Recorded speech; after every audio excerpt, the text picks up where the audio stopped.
करते हैं उनके बारे में क्या कहता है स्टेट ऑफ पाकिस्तान। और यकीन कीजिए स्टेट ऑफ पाकिस्तान के अंदर 3 ऐसे राइट्स भी एग्जिस्ट करते हैं माइनॉरिटीज के लिए जो पूरी दुनिया में किसी जगह पर एग्जिस्ट नहीं करते, जो सिर्फ पाकिस्तान में एग्जिस्ट करते हैं। और दुनिया का किसी और मुल्क में ये तीनों राइट्स इकट्ठे एक जगह पर एग्जिस्ट नहीं करते, ये सिर्फ पाकिस्तान में एग्जिस्ट करते हैं। वो कौन से राइट्स हैं, बात करेंगे उनके ऊपर। लेकिन फर्स्ट ऑफ ऑल अंडरस्टैंड कि हम इस पूरे कॉन्टेक्स्ट को समझेंगे किस तरह। हम समझेंगे इस सिनेरियो में कि माइनॉरिटी है क्या, और माइनॉरिटी राइट्स के लिए जब हम बात करते हैं तो पाकिस्तान के अंदर रिलीजियस माइनॉरिटीज की हम बात करते हैं तो उन लोगों की हम बात कर रहे हैं जो इस्लाम को फॉलो नहीं करते और किसी और दीन को फॉलो करते हैं।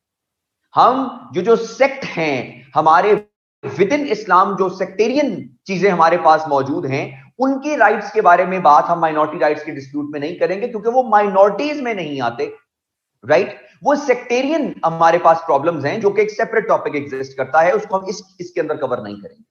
यानी अगर हजारा कम्युनिटी की बात कर ली जाए या और जितने भी हमारे पास जो सेक्टेरियन हमारे पास डिवाइड है, इस्माइलीज की बात कर ली जाए, ये सारे के सारे जो हमारे पास मौजूद हैं, जो सेक्टेरियन हमारे पास माइनॉरिटीज हैं, उनको हम इस टॉपिक में कवर नहीं करेंगे। उसके लिए एक सेपरेट टॉपिक जो है वो होगा।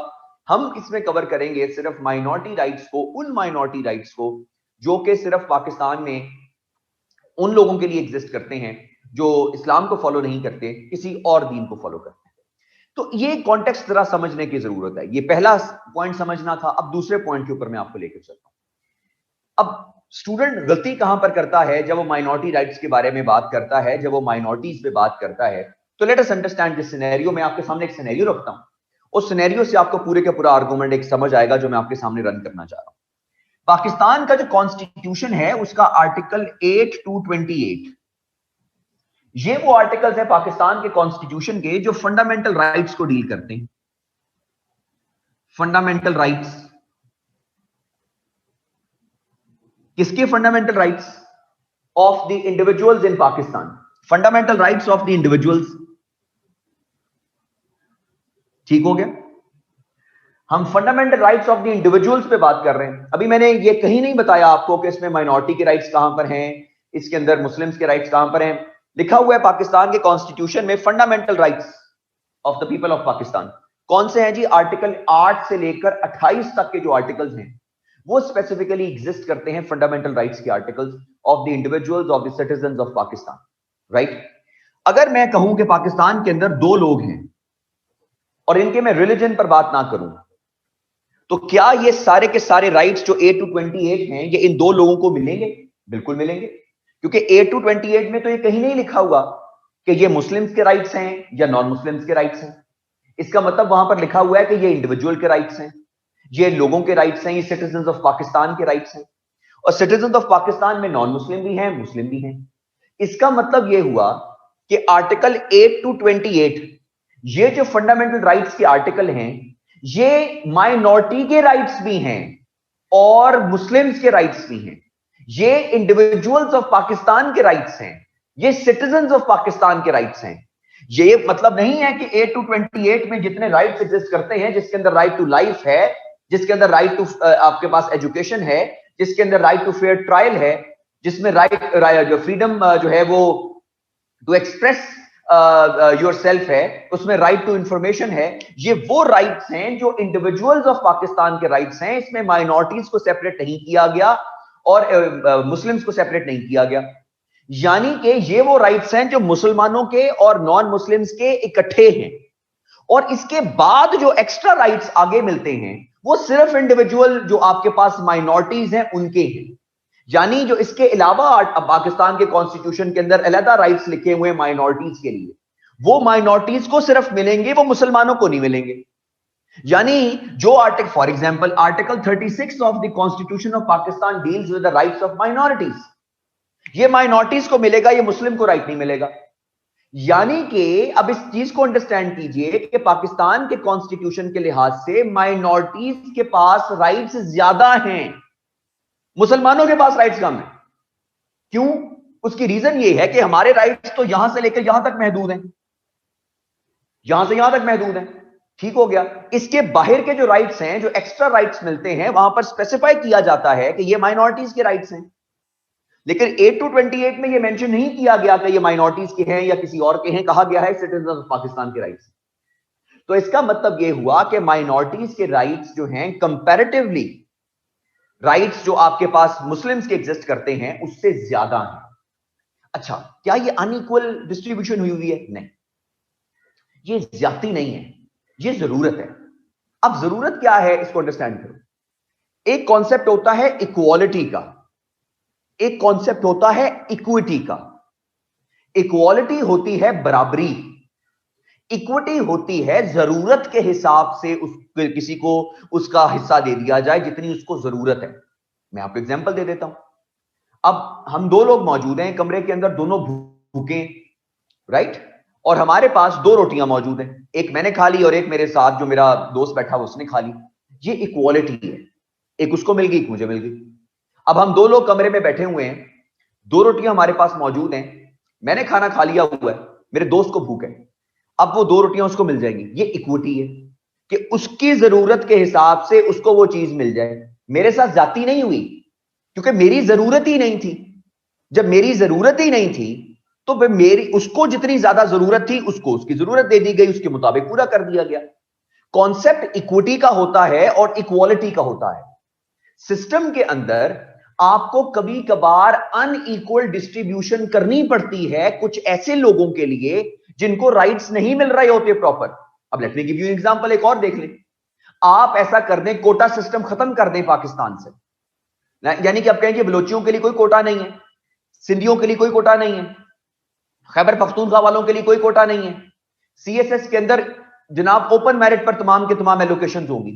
मुझे बता दीजिए एलोकेशन सबसे ज्यादा कौन लेकर जाएगा? पंजाब के लोग लेकर जाएंगे एलोकेशन, क्योंकि यहां पर आप म्यार तालीम की बात कर लें, यहां पे जो पासिंग रेशोस की बात कर लें, तो आप कह के नहीं जी वो जो पंजाब के लोगों को कम सीट्स देते हैं बाकियों को ज्यादा देते हैं, वो पास भी इतने नहीं होते, तो ये तो जाती है। नहीं, जाती नहीं, ये उन लोगों को राइट्स मिलने चाहिए, इसीलिए उनको वो राइट्स दिए जाते हैं। तो कभी कभार इक्वालिटी जो होती है वो ज्यादा हो जाती है, क्योंकि आपको फैसला इक्विटी की बेस पर करना पड़ता है।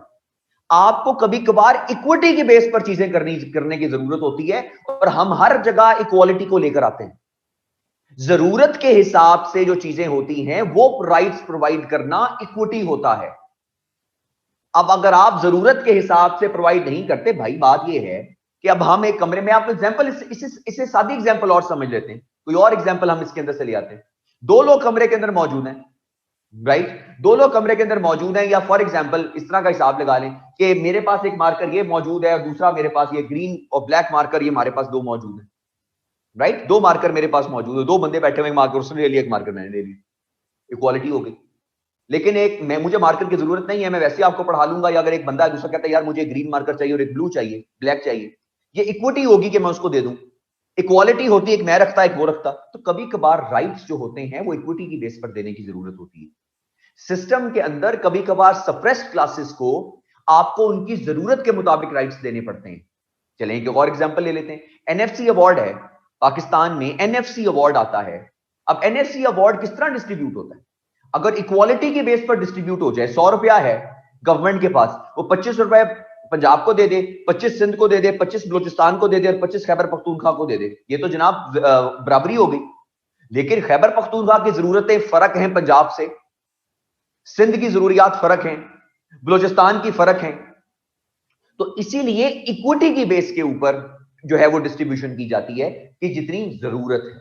अब इसी पॉइंट को ले आइए यहां पर, जो राइट्स की बात हम करते हैं ना माइनॉरिटीज के लिए, वो हम इक्वालिटी ऑफ राइट्स की बात नहीं करते, हम इक्विटी ऑफ राइट्स की बात करते हैं कि माइनॉरिटीज को उनकी जरूरत के हिसाब से राइट्स दिए जाएं।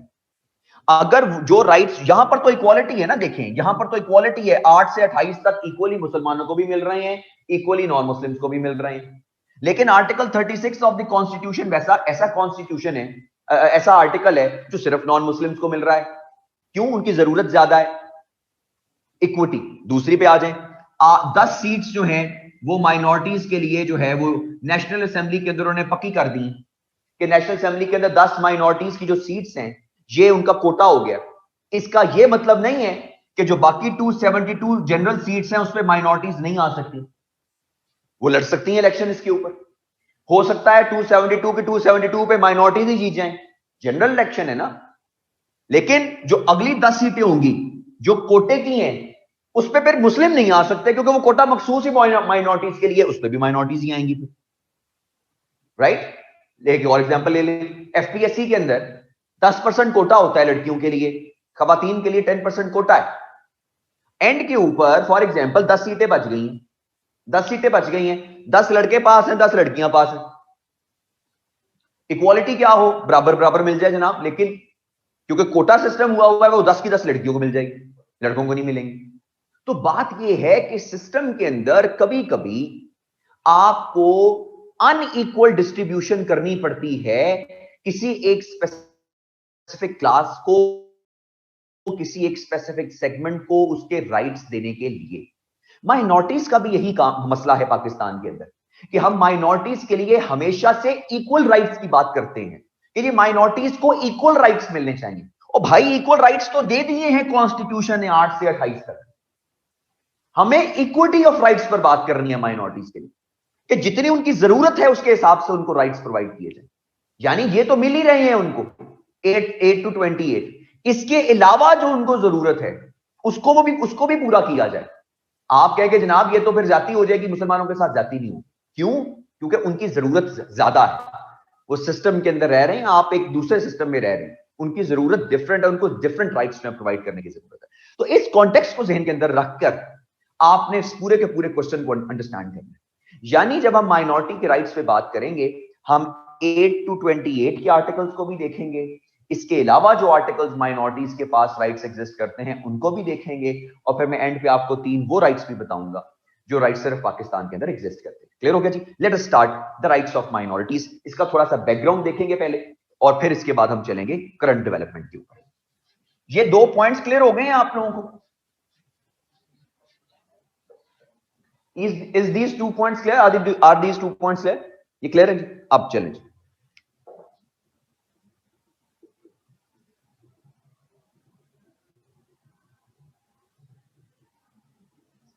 हिस्टोरिकल पर्सपेक्टिव थोड़ा सा देख लीजिए माइनॉरिटी राइट्स के लिए।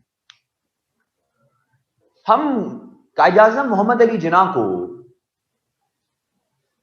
एम्बेसडर ऑफ मुस्लिम हिंदू, जो हमारे पास कोऑपरेशन थी, मुस्लिम हिंदू यूनिटी थी, उसके नाम से भी याद रखते हैं कायद-ए-आज़म मोहम्मद अली जिन्ना को। Ambassador of Hindu Muslim cooperation, ambassador of Hindu Muslim unity, Sarojini Naidu ने बड़ा ओपनली कहा था कायद-ए-आज़म मोहम्मद अली जिन्ना को।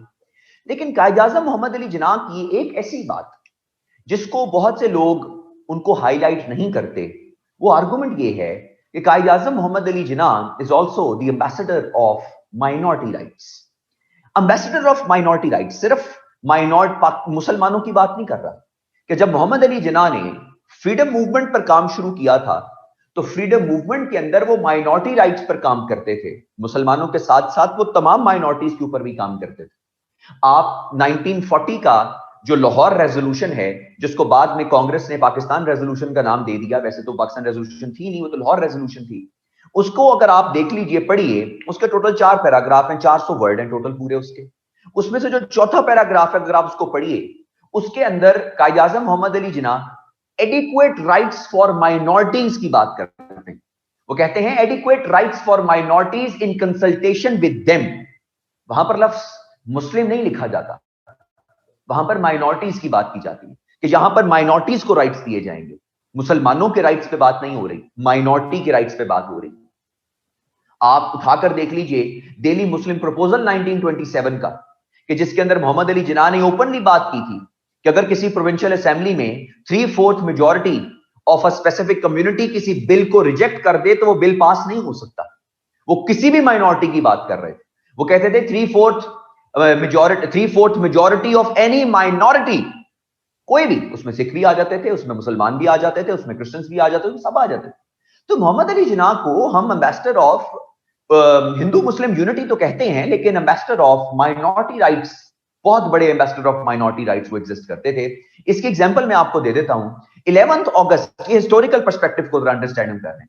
11 अगस्त 1947 को जब पाकिस्तान की जो कानून साज असेंबली है, जिसको हम अंग्रेजी के अंदर कॉन्स्टिट्यूंट असेंबली ऑफ पाकिस्तान कहते हैं, उसकी जब पहली मीटिंग हुई थी तो मोहम्मद अली जिन्ना ने अपनी पहली मीटिंग के अंदर, अपनी स्पीच के अंदर, as the governor general of Pakistan, अपनी पहली स्पीच के अंदर जो 2 पैराग्राफ्स बोले थे, इंतहाई खूबसूरत पैराग्राफ, क्लियर कर देते हैं पाकिस्तान की पॉलिटिक्स को माइनॉरिटी राइट्स के लिए। वो पैराग्राफ्स में मोहम्मद अली जिन्ना क्या बोलते हैं, सुनिए।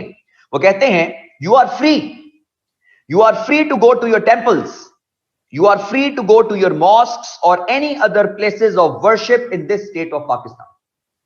You may belong to any religion or caste or creed, that has nothing to do with the business of the state. Open rights of minorities के लिए ओपन बात कर रहे हैं मोहम्मद अली जिन्ना। एक और जगह भी इसी के साथ नीचे वो क्या कहते हैं, now I think we should keep that in front of us as our ideal and you will find that in course of time that Hindus would cease to be Hindus and Muslims would cease to be Muslims, not in the religious sense, because that is the personal faith of each individual, but in the political sense as the citizens of Pakistan. हम political sense as a citizen of Pakistan के अंदर Hindus को Hindus के तौर पे deal नहीं करेंगे, उनको इंडिविजुअल ऑफ पाकिस्तान के तौर पे डील करेंगे।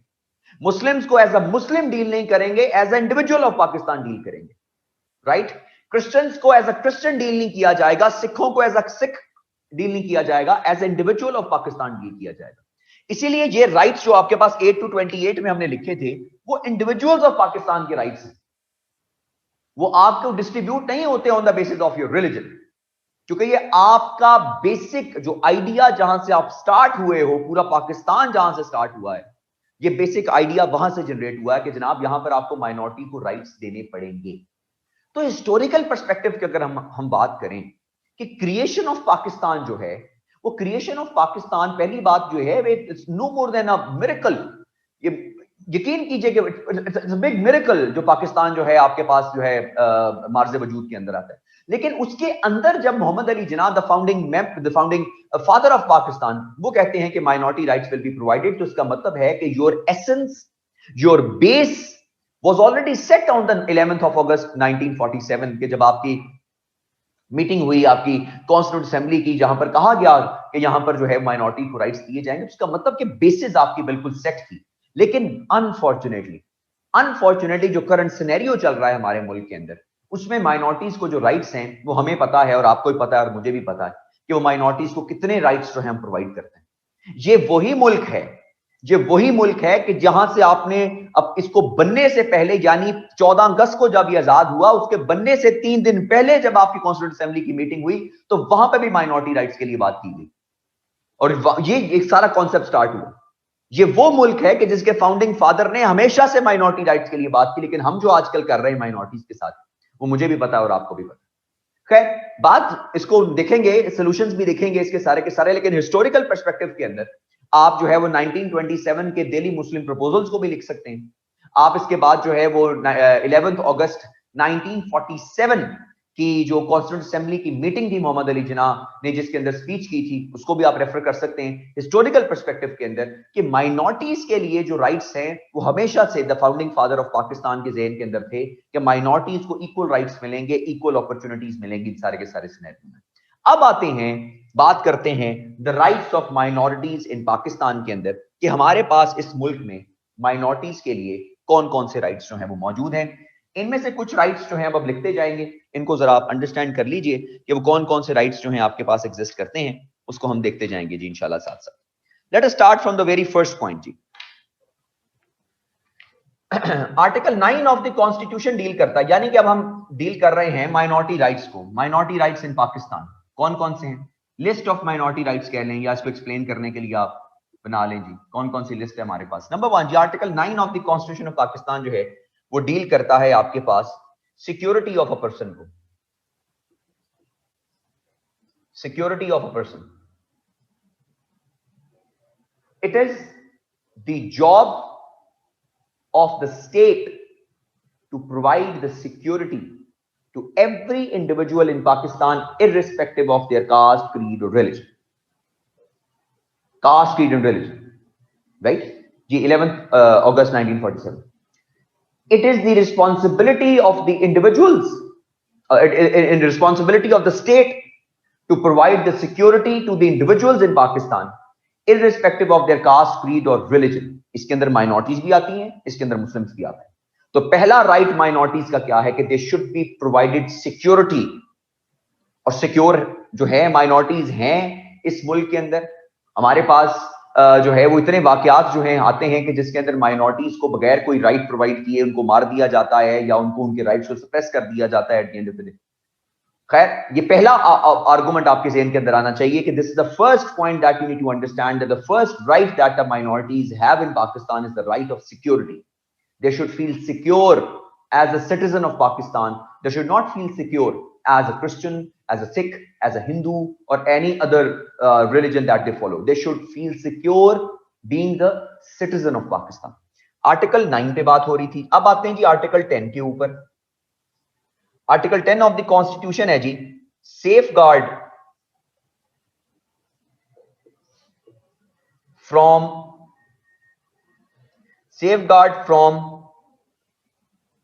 arrest or detention.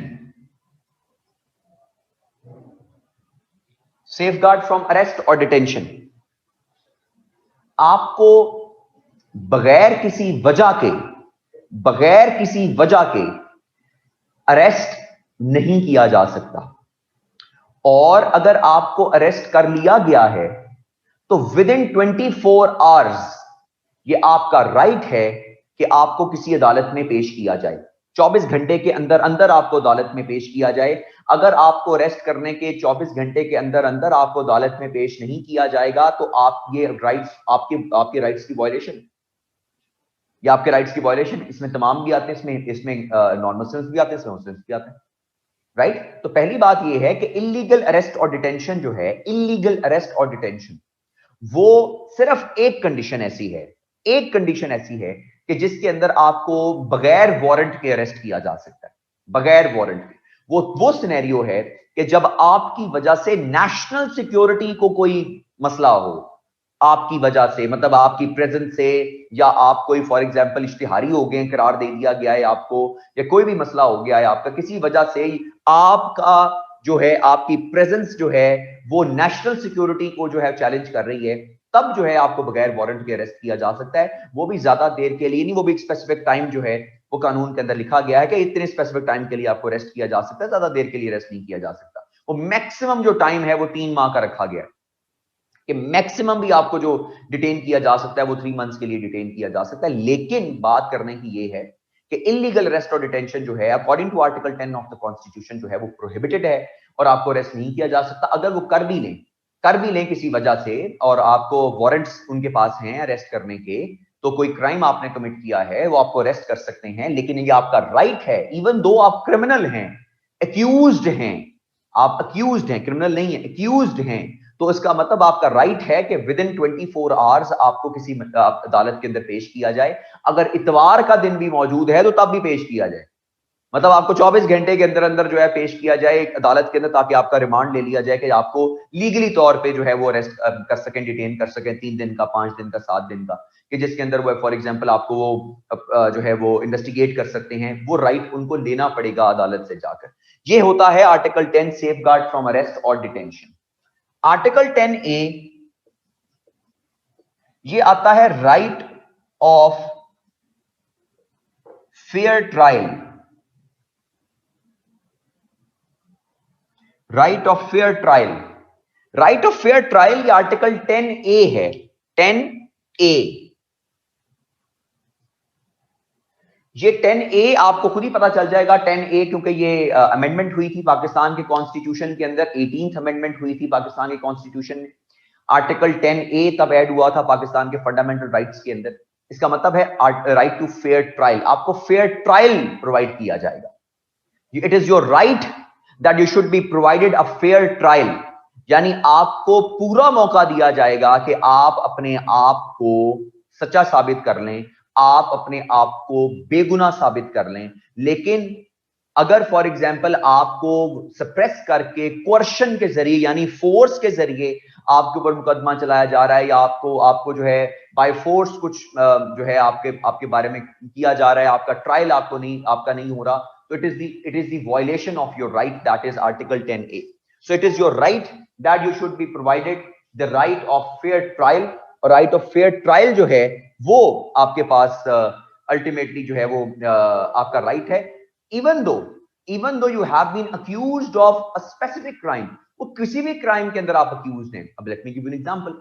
पाकिस्तान के अंदर ये फेयर ट्रायल का कॉन्सेप्ट एग्जिस्ट करता है कि आपको अगर निचली अदालत से कोई सजा मिल गई है, तो यानी आपको निचली अदालत सजा मिल गई है, आप ऊपर जा सकते हो, ट्रायल कोर्ट से ऊपर आ सकते हो, ट्रायल कोर्ट से ऊपर आ गए हो, फिर आपकी सजा बरकरार हुई है, हाई कोर्ट में आ जाओ, हाई कोर्ट से सजा बरकरार हो गई है, सुप्रीम कोर्ट में चले जाओ, सुप्रीम कोर्ट ने भी आपकी सजा को बरकरार रखा है, आप प्रेसिडेंट ऑफ पाकिस्तान के सामने रिक्वेस्ट कर सकते हो, पार्डन की रिक्वेस्ट कर सकते हो, माफी की रिक्वेस्ट कर सकते हो। ये सारे राइट्स जो है वो आपको प्रोवाइड किए जाएंगे। लेकिन अगर कहने का मकसद ये है कि आपको कोई राइट इसमें प्रोवाइड नहीं किया जाता, राइट, तो ये फिर आपके राइट ऑफ फेयर ट्रायल की खिलाफ वर्जी है। इवन दो आप अक्यूज्ड भी हो, इवन दो आप जो मर्जी हो, आपको सजा हो भी गई है निचली अदालत से, ये आपका राइट है कि आपको जो है ऊपर जो है अदालत के अंदर आपको राइट ऑफ फेयर ट्रायल मिले, आपको प्रॉपर जो है ऊपर अपनी अपील करने का मौका जो है प्रोवाइड किया जाए। और ये भी आपके पास राइट ऑफ फेयर ट्रायल के अंदर लिखा जाता है कि अगर खुदा न खास्ता आप इस काबिल नहीं हैं कि आप अपना को वकील कर सकें, तो गवर्नमेंट आपको वकील प्रोवाइड करती है कि चलें जी आप वकील ले लें और आपके बिहाफ के ऊपर केस लड़ लेगा। ये आपका राइट ऑफ फेयर ट्रायल है इन एनी केस। आप जिस मर्जी जुर्म के अंदर जो है आपको गिरफ्तार किया गया है, it is your right that you should be given a fair trial. 3 हो गया जी। चौथे नंबर पे आ जाएं, हमारे पास नेक्स्ट पॉइंट है जी प्रोटेक्शन अगेंस्ट, आर्टिकल 12 पे आ जाएं, protection against retrospective punishment.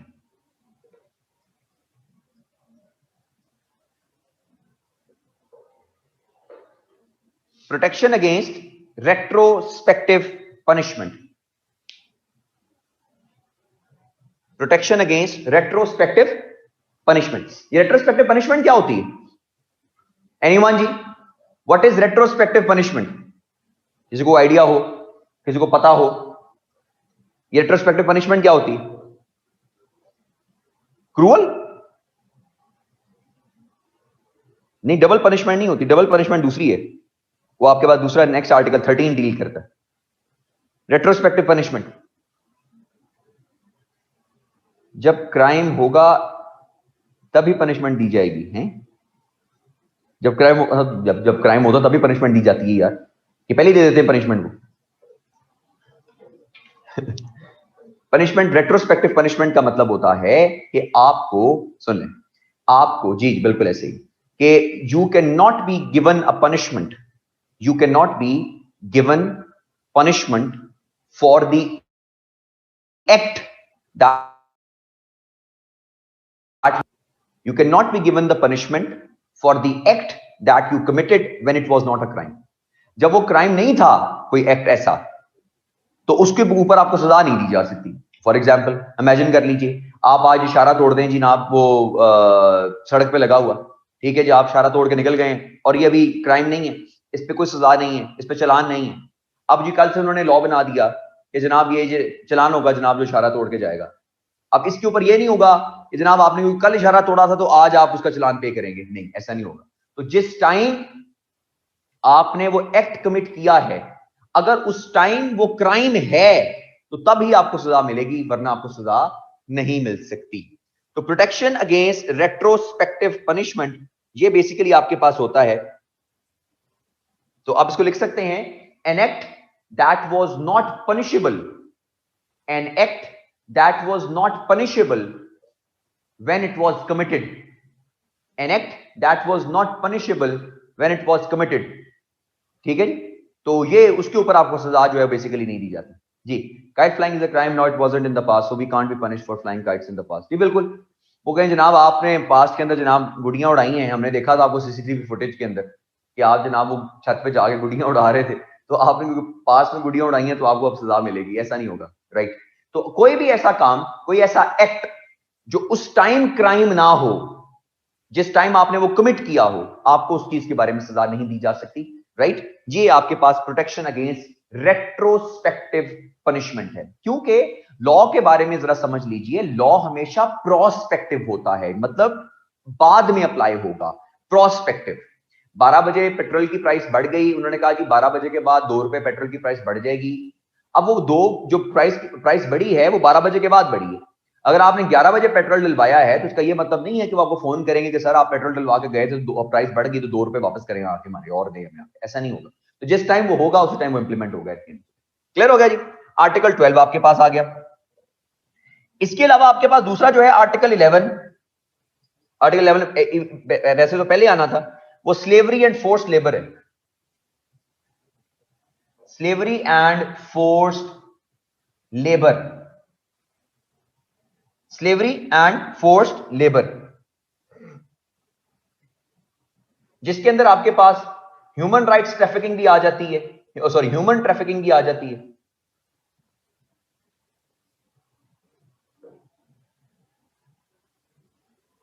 Human trafficking भी आ गई आपके पास।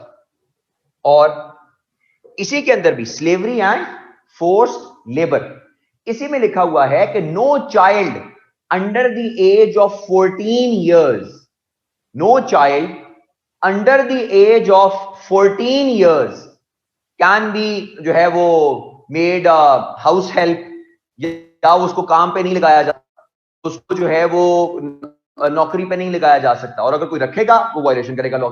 14 साल से कम उम्र बच्चे को, you can not have a child less than 14 years of age as your house help या as anyone, जो कि आप उसको जो है फोर्स लेबर नहीं करवा सकते उससे, और जो उसकी वायलेशन करेगा, जो उसको ऐसा करेगा वो उसकी वायलेशन करेगा।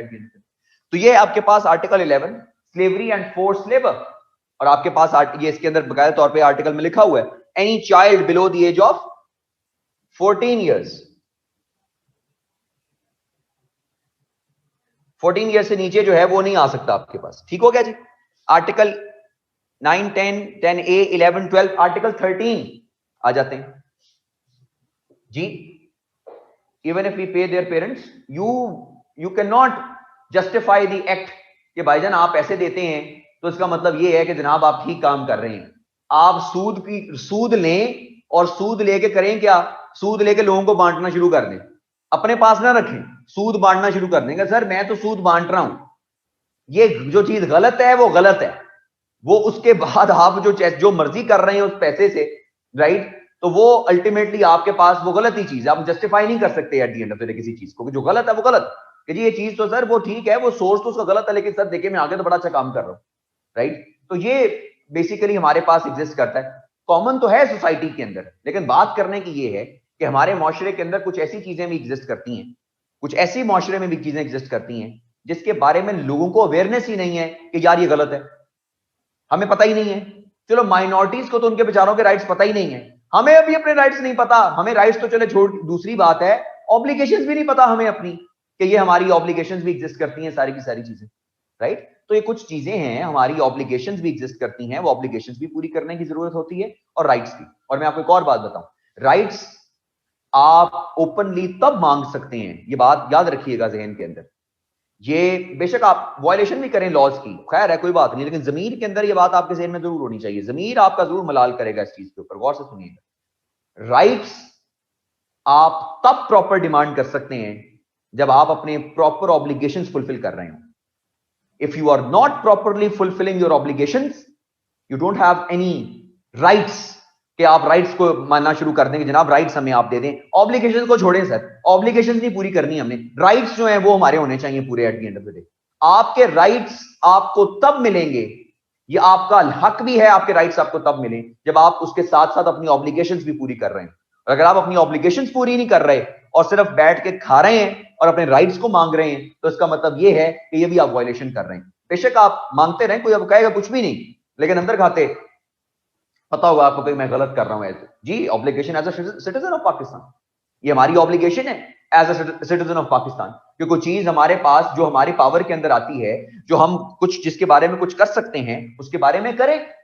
हमने कल वाटर इश्यूज के बारे में पढ़ा था, ये हमारी ऑब्लिगेशन है। हम पढ़े लिखे लोग हैं, आप पढ़े लिखे इंडिविजुअल्स हैं, ये कोई आपके जो है वो कम से कम आपने 14 जमातें तो पढ़ी ना यार, इसलिए तो सीएसएस कर रहे हो। ये आपकी और मेरी ऑब्लिगेशन है कि जहां पे कोई चीज गलत हो रही है, हमारे पास इतनी पावर है कि हम उसको रोक सकते हैं, उसको कह सकते हैं, बता सकते हैं कि ये चीज गलत है। लेकिन हमारे जहन के अंदर मेजॉरिटी लोग ये कहते हैं हमारी कोई नहीं सुनता, हमारी कोई नहीं सुनेगा, ये हमने पहले ही अज्यूम कर लिया हुआ कि हमारी कोई नहीं सुनेगा, राइट? तो आप उनको कहें, अगर वो नहीं चीज फुलफिल होती, खत्म हो गई बात, आपका काम था कहना, आपने अपनी ऑब्लिगेशन पूरी कर दी है। जहां पर हाथ से रोक सकते हैं हाथ से रोक लें, जहां से आप जुबान से रोक सकते हैं जुबान से रोक लें, और नहीं भी रोक सकते तो दिल में बुरा जान लें। किसने कहा था? रसूल ने कहा था, हदीस है आपके पास कि जिस चीज को हाथ से रोक सकते हो रोक लो, जुबान से रोक सकते हो रोक लो, नहीं कर सकते तो कम से कम दिल में बुरा जान लो कि हाँ यार ये बुरी चीज है, ये गलत चीज है। तो हम अपनी ऑब्लिगेशंस को फुलफिल नहीं करते और हम सबसे आगे होते हैं राइट्स लेने के लिए कि जनाब हमारे राइट्स हमें दे दें, अपनी ऑब्लिगेशंस तो हमने पूरी नहीं करनी। राइट्स आपको तब मिलेंगे सारे पाकिस्तान को जब हम अपनी अपनी ऑब्लिगेशंस पूरी कर रहे होंगे, और हर बंदे को अंदर खाते पता होता है, मुझे भी पता है और मेरा ख्याल है बाकी पूरे पाकिस्तान को भी पता होगा कि कितनी ऑब्लिगेशंस हम फुलफिल करते हैं as a citizen of Pakistan. और as a citizen of Pakistan अपनी ऑब्लिगेशंस तब जब हम फुलफिल करेंगे तब हमारा पूरा राइट है निकल के हम अपना जो है राइट मांगे। ये इलेक्शन करने के लिए हमारी ऑब्लिगेशन है कि हम जाके वोट डालें।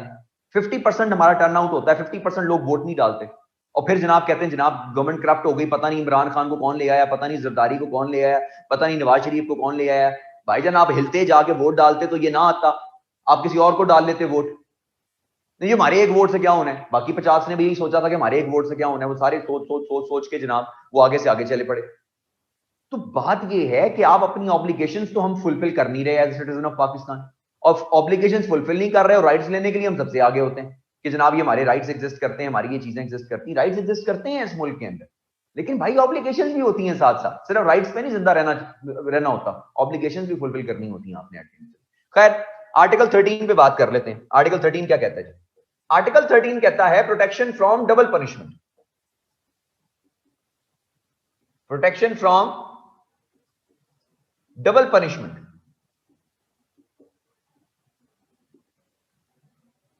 इसको लीगल जुबान में डबल जोपर्डी भी कहते हैं, डबल जोपर्डी, JEOPARDY, डबल जोपर्डी। तो डबल जोपर्डी का मतलब क्या है? डबल पनिशमेंट का मतलब क्या है कि you can not be given punishment for the same crime twice. आपको एक क्राइम की दो दफा सजा नहीं मिल सकती। अगर आपको एक दफा सजा मिल गई है तो आपको वो दोबारा सजा उसकी नहीं मिल सकती।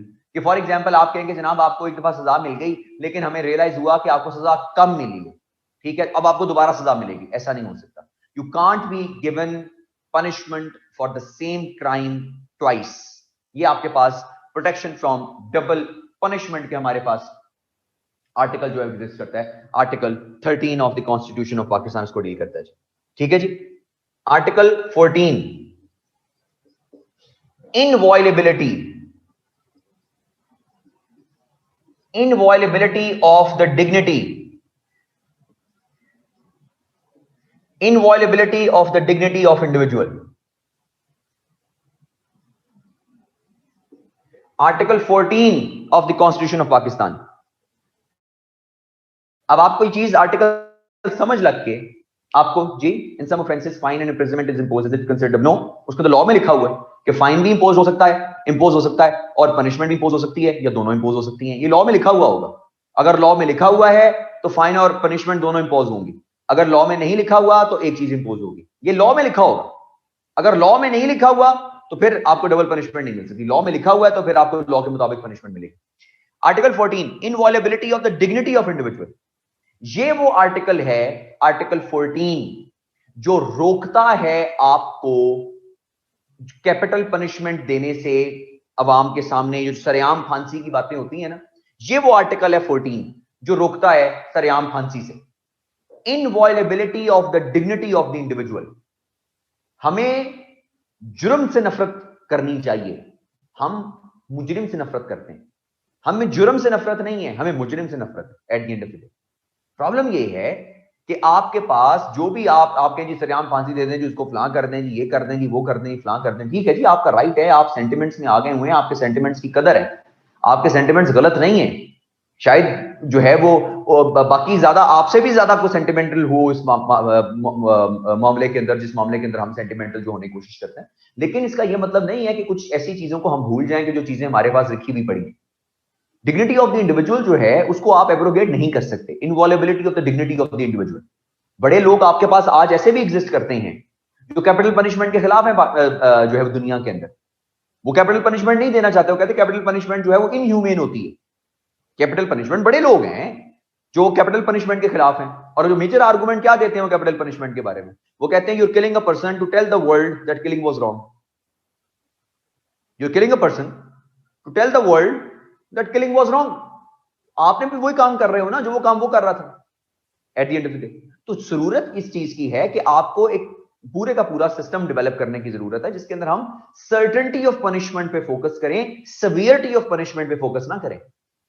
सेवियरिटी होनी चाहिए कुछ जो है वो चीजों के लिए, कुछ जुर्म ऐसे होते हैं जिनमें सवियर सजा की जरूरत होती है, लेकिन वो सवियर जो सजा होती है वो तब काम करेगी एज अ डिटरेंट जब सर्टेनिटी ऑफ पनिशमेंट भी होगी साथ, कि ये सर्टेन है कि आपको सजा मिलेगी मिलेगी। आप जितने मर्जी ताकतवर हैं, आप जितने मर्जी पावरफुल हैं, आपके पास जितना मर्जी पैसा है, आपको आपके जुर्म की सजा मिलेगी ही मिलेगी।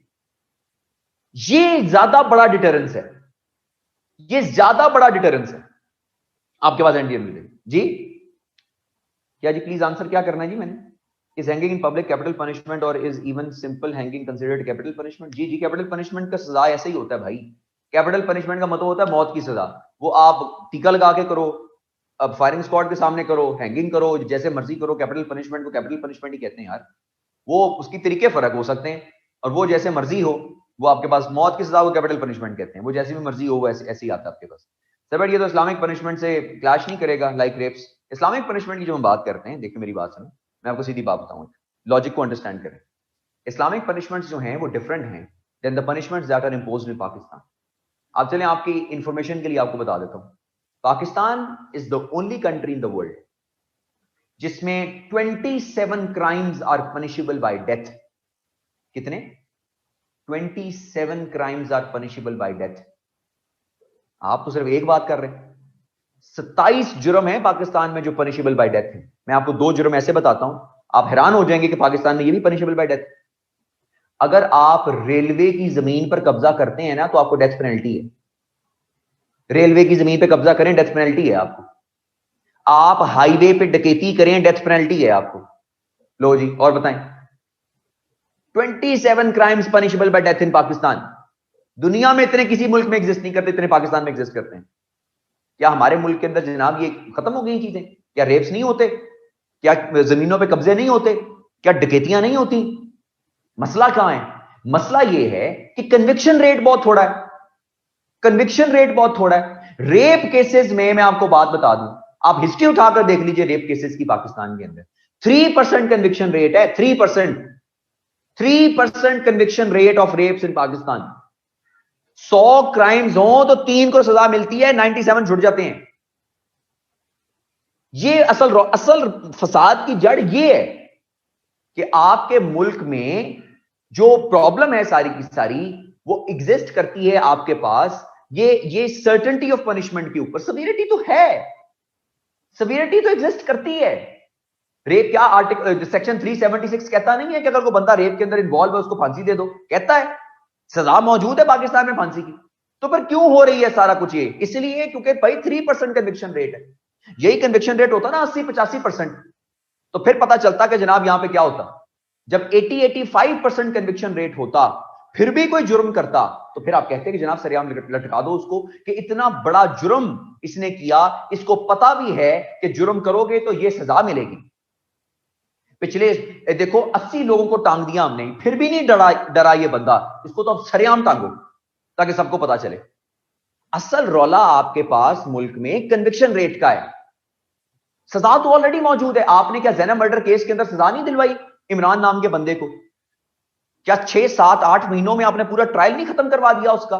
हमने प्रेशर डलवा के 7, 8 महीनों में पूरा ट्रायल खत्म करवा दिया हमने उसका, फांसी उसको हो गई। क्या हमारे मुल्क में क्राइम खत्म हो गया? नहीं हुआ। बड़े लोग जनाब रौला डालते हैं कि अच्छा जी वो इंडिया के अंदर वो बस के अंदर एक बच्ची के साथ, लड़की के साथ जाती हुई थी तो उनके मुजरिमों को फांसी दी। आपको पता है 2011-12 का इंसिडेंट है, 2020 में जाके सजा हुई 8 साल के बाद। 8 साल के बाद सजा हुई उनको। उनका जुडिशियल सिस्टम इस किस्म का जुडिशियल सिस्टम है। 8 साल के बाद सजा हुई उनको। और पाकिस्तान के अंदर मैं ये नहीं कह रहा कि इसको सजा को खत्म कर दें। मैं कब कह रहा हूं सजा को नहीं होना चाहिए, सजा तो होनी, ये सवियर जुर्म है, इसकी सवियर सजा होनी चाहिए। लेकिन मैं कह रहा हूं कि सजा सवियर होने का कोई फायदा ही नहीं है कि जब आपके पास कन्विक्शन रेट ही बहुत थोड़ा है। आपके पास कन्विक्शन रेट भी उतना होना चाहिए, फिर आपकी सजा जो है वो डिटरेंस में बदलती है, डिटरेंस में क्रिएट होती है। जब आपके पास कन्विक्शन, आपको ये सर्टेनिटी हो कि भाईजान मैं जुर्म करूंगा तो मैं पकड़ा जाऊंगा, मुझे सजा होगी, मैं पैसा लगा लूं, मैं जज खरीद लूं, मैं जनाब सिफारिश करवा लूं, जो मर्जी कर लूं, मुझे सजा मिलेगी। ये ज्यादा बड़ा डिटरेंस होता है सिस्टम के अंदर। आपको पता है कि जनाब मैं पैसा लगाऊंगा, मैं सिफारिश कराऊंगा, मैं जनाब ये करूं, मैं जज ही खरीद लूंगा, राइट। कुछ लोग होते हैं ना, वो वकील खरीदते हैं, कुछ जज ही खरीद लेते हैं, तो मैं छुट जाऊंगा यहां से। आप देख लीजिए जो है वो उधर बलूचिस्तान के अंदर वो जो एमपीए एमएनए साहब थे, उन्होंने जनाब वो ट्रैफिक पुलिस वाले को उड़ाकर मार दिया उसको। सीसीटीवी फुटेज में आ गया जनाब के उन्होंने जनाब मारा उसको, उनकी गाड़ी से हिट हुआ, वो चला गया, अदालत ने बरी कर दिया उनको। क्यों जी? Lack of evidence. लो जी, लैक ऑफ एविडेंस के ऊपर वो बरी हो गया। 94 के अंदर बाबरी मस्जिद शहीद की गई, 32 लोगों का नाम उसमें आया, 32 लोगों को नॉमिनेट किया गया। हर बंदे ने सीसीटीवी फुटेज देखी कि जब वो बाबरी मस्जिद को शहीद कर रहे हैं, वो 32 के 32 बंदे जनाब आपने इंडिया के सुप्रीम कोर्ट ने बरी कर दिए। क्यों? लैक ऑफ एविडेंस के ऊपर। असल रौला आपके सिस्टम के अंदर कन्विक्शन रेट का होता है। कन्विक्शन रेट अगर अच्छा हो तो फिर आपके पास आप एक्स्ट्रा सीवियर सजाओं की तरफ चले जाते हो कि भाईजान इतना कन्विक्शन रेट था, इसको पता भी था कि मैं पकड़ा जाऊंगा तो मुझे सजा मिलेगी। इतना सीवियर कन्विक्शन रेट चल रहा है, इसने फिर भी काम किया है, अब तो सरेआम टांगो उसको बाहर।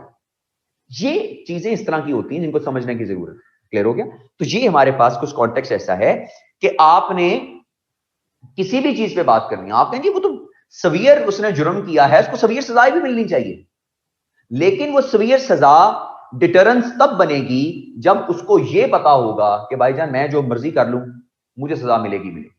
तो ये सर्टेनिटी आपके पास इंपॉर्टेंट होनी चाहिए, ये आपके पास अंडरस्टैंडिंग जो एग्जिस्ट करनी चाहिए। जी why do we need to focus on India? अपने मुल्क में हो रहा है वो तो देख लें पहले। हाँ जी, नहीं बात तो सही है, वो तो हो रहा है, एग्जिस्ट कर रहा है। अच्छा, वो तो एग्जिस्ट कर रहा है हमारे पास, वो तो मैं तो कह ही नहीं रहा उसको कि वो चीज एग्जिस्ट नहीं कर रही। तो हीनियस क्राइम्स हैं, आई डोंट नो कि ये चीजें कैसे शुरू हो गई हैं, दोबारा एक पूरे का पूरा सिस्टम शुरू हो गया इस मुल्क के अंदर।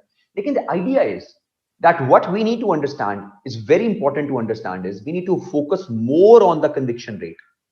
जितना ज्यादा conviction rate बढ़ेगा उतना ज्यादा deterrence create होगा। आपको अगर ये certainty हो जाए कि भाईजान मैं जो मर्जी कर लूं मुझे सजा मिलेगी, तो अल्टीमेटली ये ज्यादा बड़ा deterrence create हो जाएगा। It's a very simple formula. हमारे मुल्क में 3% कन्विक्शन रेट है, हमें इसको बढ़ाने की जरूरत है। जितना ज्यादा कन्विक्शन रेट बढ़ेगा उतना ज्यादा डिटरेंस क्रिएट होगा। This is as simple as that. क्योंकि आपके मुल्क के अंदर ऑलरेडी कैपिटल पनिशमेंट एग्जिस्ट कर रही है। इसके ऊपर जब कैपिटल पनिशमेंट ऑलरेडी एग्जिस्ट कर रही है, इससे ज्यादा और क्या चाहिए? अगर आप कहेंगे जी कैपिटल पनिशमेंट एग्जिस्ट नहीं कर रही हो, तो फिर तो हाँ मैं आपके साथ खड़ा हूं कि हाँ चलें जी, हाँ इस पे कैपिटल पनिशमेंट लगवाते हैं। कैपिटल पनिशमेंट होनी चाहिए इन सारी की सारी चीजों के ऊपर, लेकिन इसके साथ साथ कन्विक्शन रेट का होना बहुत जरूरी है, सर्टेनिटी ऑफ पनिशमेंट का बहुत होना जरूरी है।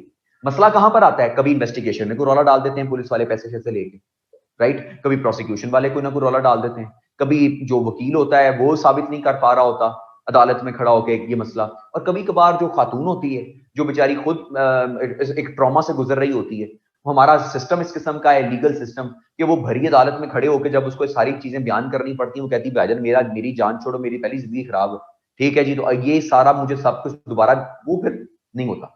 तो there are many reasons why the conviction rate is not taking place. लेकिन कुछ अर्सा पहले से अब हालात थोड़े से बेहतर हुए पाकिस्तान की अदालती सिस्टम के अंदर। अब हालात इस तरह के हैं कि अगर खुदा ना खास्ता इस तरह का कोई जुर्म होता है तो उसके अंदर लड़की के पास ये पावर होती है कि वो अपने वकील के साथ जो है वो जज के चेंबर में जाके बयान दे दे अलहदगी में। ये नहीं कि सबके सामने उसको बयान देने की जरूरत नहीं पड़ती। तो ये अब सिस्टम आ गया है कि मतलब उसके अंदर वो जो डर होता है उसका, या जो भी वो बेचारी जिस ट्रॉमा से गुजर रही होती है वो बेचारी एक्सप्रेस नहीं कर पा रही होती, तो वो उस सारे सिनेरियो को कम करने के लिए अब सिचुएशन ये आ गई है कि आप जब जा सकते हैं अपने वकील के साथ जज के चेंबर में, और जनाब वहां पे आप अपना बयान रिकॉर्ड करवा देंगे, ये सारा कुछ बयान है और ये सारी चीजें। अब ये सिस्टम आ गया है, पहले ऐसा नहीं एग्जिस्ट करता था जो कि बहुत ट्रॉमाटाइजिंग सिस्टम था। लेकिन अब शुक्र है कि कुछ अकल आई है लोगों को कि नहीं भाईजान सिस्टम थोड़ा बेहतर करना है हमने eight the end of the day. खैर ये हमारे पास आर्टिकल 14 जो है वो आ गया है इसके अंदर सारा कुछ, ठीक है जी। देन ये पॉलिटिकल हिंड्रेंस भी हुई, पॉलिटिकल हिंड्रेंस भी है, बड़ी चीजें हैं। अब पॉलिटिकल हिंड्रेंस से ज्यादा मैं आपको बताऊं जो सबसे बड़ा मसला पाकिस्तान में है वो पॉलिटिकल विल का है। पॉलिटिकल हिंड्रेंस तो है, पॉलिटिकल विल भी नहीं है हमारे पास। हम करना भी कुछ नहीं चाहते ना, हम वैसे ही निकम्मे हैं, एज अ कम्युनिटी निकम्मे हैं, हम एज अ नेशन ही निकम्मे हैं। हमारे पास पॉलिटिकल विल ही कोई नहीं चीजों को ठीक करने की। आ जाएंगे आगे, नेक्स्ट पॉइंट पे आ जाते हैं जी। आर्टिकल 14 आ गया, आर्टिकल 15 पे आ जाए। आर्टिकल 15, 16 और 17 ये इकट्ठे हैं, ये डील करते हैं freedom of movement, assembly, association, trade, business और profession and speech. Article 15, 16, 17 freedom of movement, assembly, association, trade, business और profession and speech. Every individual in Pakistan has the right freedom of movement की, right freely move कर सकता है with in Pakistan. उन जगहों पर जो है वो प्रोहिबिटेड है, जो इलाके ऑलरेडी प्रोहिबिटेड हैं वहां पर जो है वो as a individual of Pakistan ये हमारी खुद रिस्पॉन्सिबिलिटी भी है कि हम लॉ को फॉलो करें। लेकिन हम कहें नहीं जी प्रोहिबिटेड है तो क्या हुआ जी, हमारी तो फ्रीडम ऑफ मूवमेंट है। नहीं भाईजान, स्टेट सिक्योरिटी की जब बात आती है ना तो स्टेट सिक्योरिटी के लिए सारी चीजें इंपॉर्टेंट होती हैं। स्टेट सिक्योरिटी के लिए आपके इंडिविजुअल राइट्स भी अगर वो रोक लेना कुछ हद तक तो कोई बात नहीं, स्टेट सिक्योरिटी इंपॉर्टेंट होती है। इसमें आपको मैंने बताया था नेशनल सिक्योरिटी के लिए आपको बगैर वारंट के भी वो अंदर कर सकते हैं, नेशनल सिक्योरिटी की जब मैटर हो आपके पास, ठीक है। तो ये आपके पास आप कहें कि नहीं जी नहीं ये प्रोहिबिटेड एरिया तो क्या हुआ जनाब, मेरे पास तुम हमें तो सर ने बताया था क्लास में फ्रीडम ऑफ मूवमेंट है, हमारे पास आर्टिकल 15 के अंदर जनाब हमने तो नहीं जाना, तो मरी जाना ही जाना है। आपका नहीं जी मरी के अंदर जनाब वहां पे वो गिरा हुआ है सारे के सारे वो जनाब नाका, नहीं नहीं हमने तो मरी जाना ही जाना है, हम तो आए जनाब पिंड से मरी जाने के लिए। तो वो आपके पास सारी की सारी चीजें जो हैं वो एग्जिस्ट करती हैं कि वो आपने पास रुक जाना थोड़ी देर के लिए जहां पे आपके पास चीजें आती। खैर, असेंबली, एसोसिएशन, ट्रेड, बिजनेस और profession and speech, freedom of speech. अब अगर कोई शख्स, अब अंडरस्टैंड कीजिए इस चीज को, हमारे मुल्क में आपको पता है कि कुछ लोगों को वैसे ही कुछ लोग उठा कर ले जाते हैं, कुछ लोगों को बगैर किसी वजह के कुछ बताए बगैर कुछ दिनों के लिए कुछ ऐसी जगह पर शिफ्ट कर देते हैं जहां पर कुछ को कुछ नहीं पता होता कि क्या होगा। तो उस सूरत हाल के अंदर आपके पास जो बेसिकली जो राइट आपका वायलेट होता है वो आपके पास फ्रीडम ऑफ स्पीच का आर्टिकल 17 जो है वो एग्जिस्ट कर रहा होता है। तो फ्रीडम ऑफ स्पीच का जो आर्टिकल है वो वायलेट होता है आर्टिकल 17 ऑफ द जो है वो पाकिस्तान कॉन्स्टिट्यूशन। तो everyone has a right to speak, आप बोल सकते हैं, लेकिन मसला ये है कि हम कभी कभार ना इस राइट को बहुत ज्यादा गलत भी इस्तेमाल करते हैं, क्योंकि हमें लगता है कि हमारा फ्रीडम ऑफ स्पीच है और फ्रीडम ऑफ स्पीच में हम जो मर्जी बोलते रहें, वो फ्रीडम ऑफ स्पीच के अंदर जो है वो जनाब हमारी आजादी, हम जो मर्जी बोले। इंपॉर्टेंट बात बड़ी समझ लीजिए कि आपकी मैं सादी जुबान में समझा देता हूं सबको ताकि सबको समझ आ जाए। आपका फ्रीडम ऑफ स्पीच वहां पर खत्म हो जाता है जहां पर किसी दूसरे का गिरेबान शुरू होता है। हमारे फ्रीडम ऑफ स्पीच का जो हमारे पास जगह है वो तब तक है कि जब हम दूसरे के गिरेबान तक हाथ ना लेकर जाएं, बस। क्योंकि हमारी फ्रीडम ऑफ स्पीच किसी भी वक्त में हेट स्पीच में तब्दील हो जाती है और हम हेट स्पीच को भी फ्रीडम ऑफ स्पीच के नाम के ऊपर लेके आ रहे होते हैं कि नहीं ये तो फ्रीडम ऑफ स्पीच है हमारी, मैं तो जो मर्जी बोलूं। हेट स्पीच और फ्रीडम ऑफ स्पीच में फर्क होता है। आप इतनी फ्रीडम ऑफ स्पीच में एक्सेसिव नहीं जा सकते कि आप हेट स्पीच की तरफ मूव करना शुरू कर दें। ये बड़ी इंपॉर्टेंट चीज है अंडरस्टैंड करने की कि आपने हेट स्पीच की तरफ मूव नहीं करना, आपने फ्रीडम ऑफ स्पीच की तरफ जो है मूव करना है और फ्रीडम ऑफ स्पीच पे बात करनी है। हेट स्पीच की तरफ आपने जो है मूव नहीं करना eight the end of the day. Article 15, 16, 17 जो है वो फ्रीडम ऑफ स्पीच को जो डील किया करते थे और उसके अलावा फ्रीडम ऑफ मूवमेंट को। नेक्स्ट पॉइंट पर चलते हैं जी, जल्दी जल्दी इनको डील करते हैं जी। अब आगे जरा इंपॉर्टेंट आर्टिकल्स आगे आ रहे हैं, ये जरा ना आपने मेमोराइज कर लेने हैं, बड़े इंपॉर्टेंट आर्टिकल्स हैं अंडरस्टैंड करने के लिए। अब हमारे हैं आर्टिकल 18 के ऊपर, 15, 16, 17 है और 18 BC के अंदर आता है। हाँ जी 18 BC में आता है। फ्रीडम ऑफ जो आपके पास ट्रेड एंड बिजनेस है वो 18 के अंदर आपके पास आता है, 15, 16, 17, 18। अब आते हैं आर्टिकल 19 के ऊपर। आर्टिकल 19 के ऊपर हमारे पास आता है right of 19A, sorry, right of information.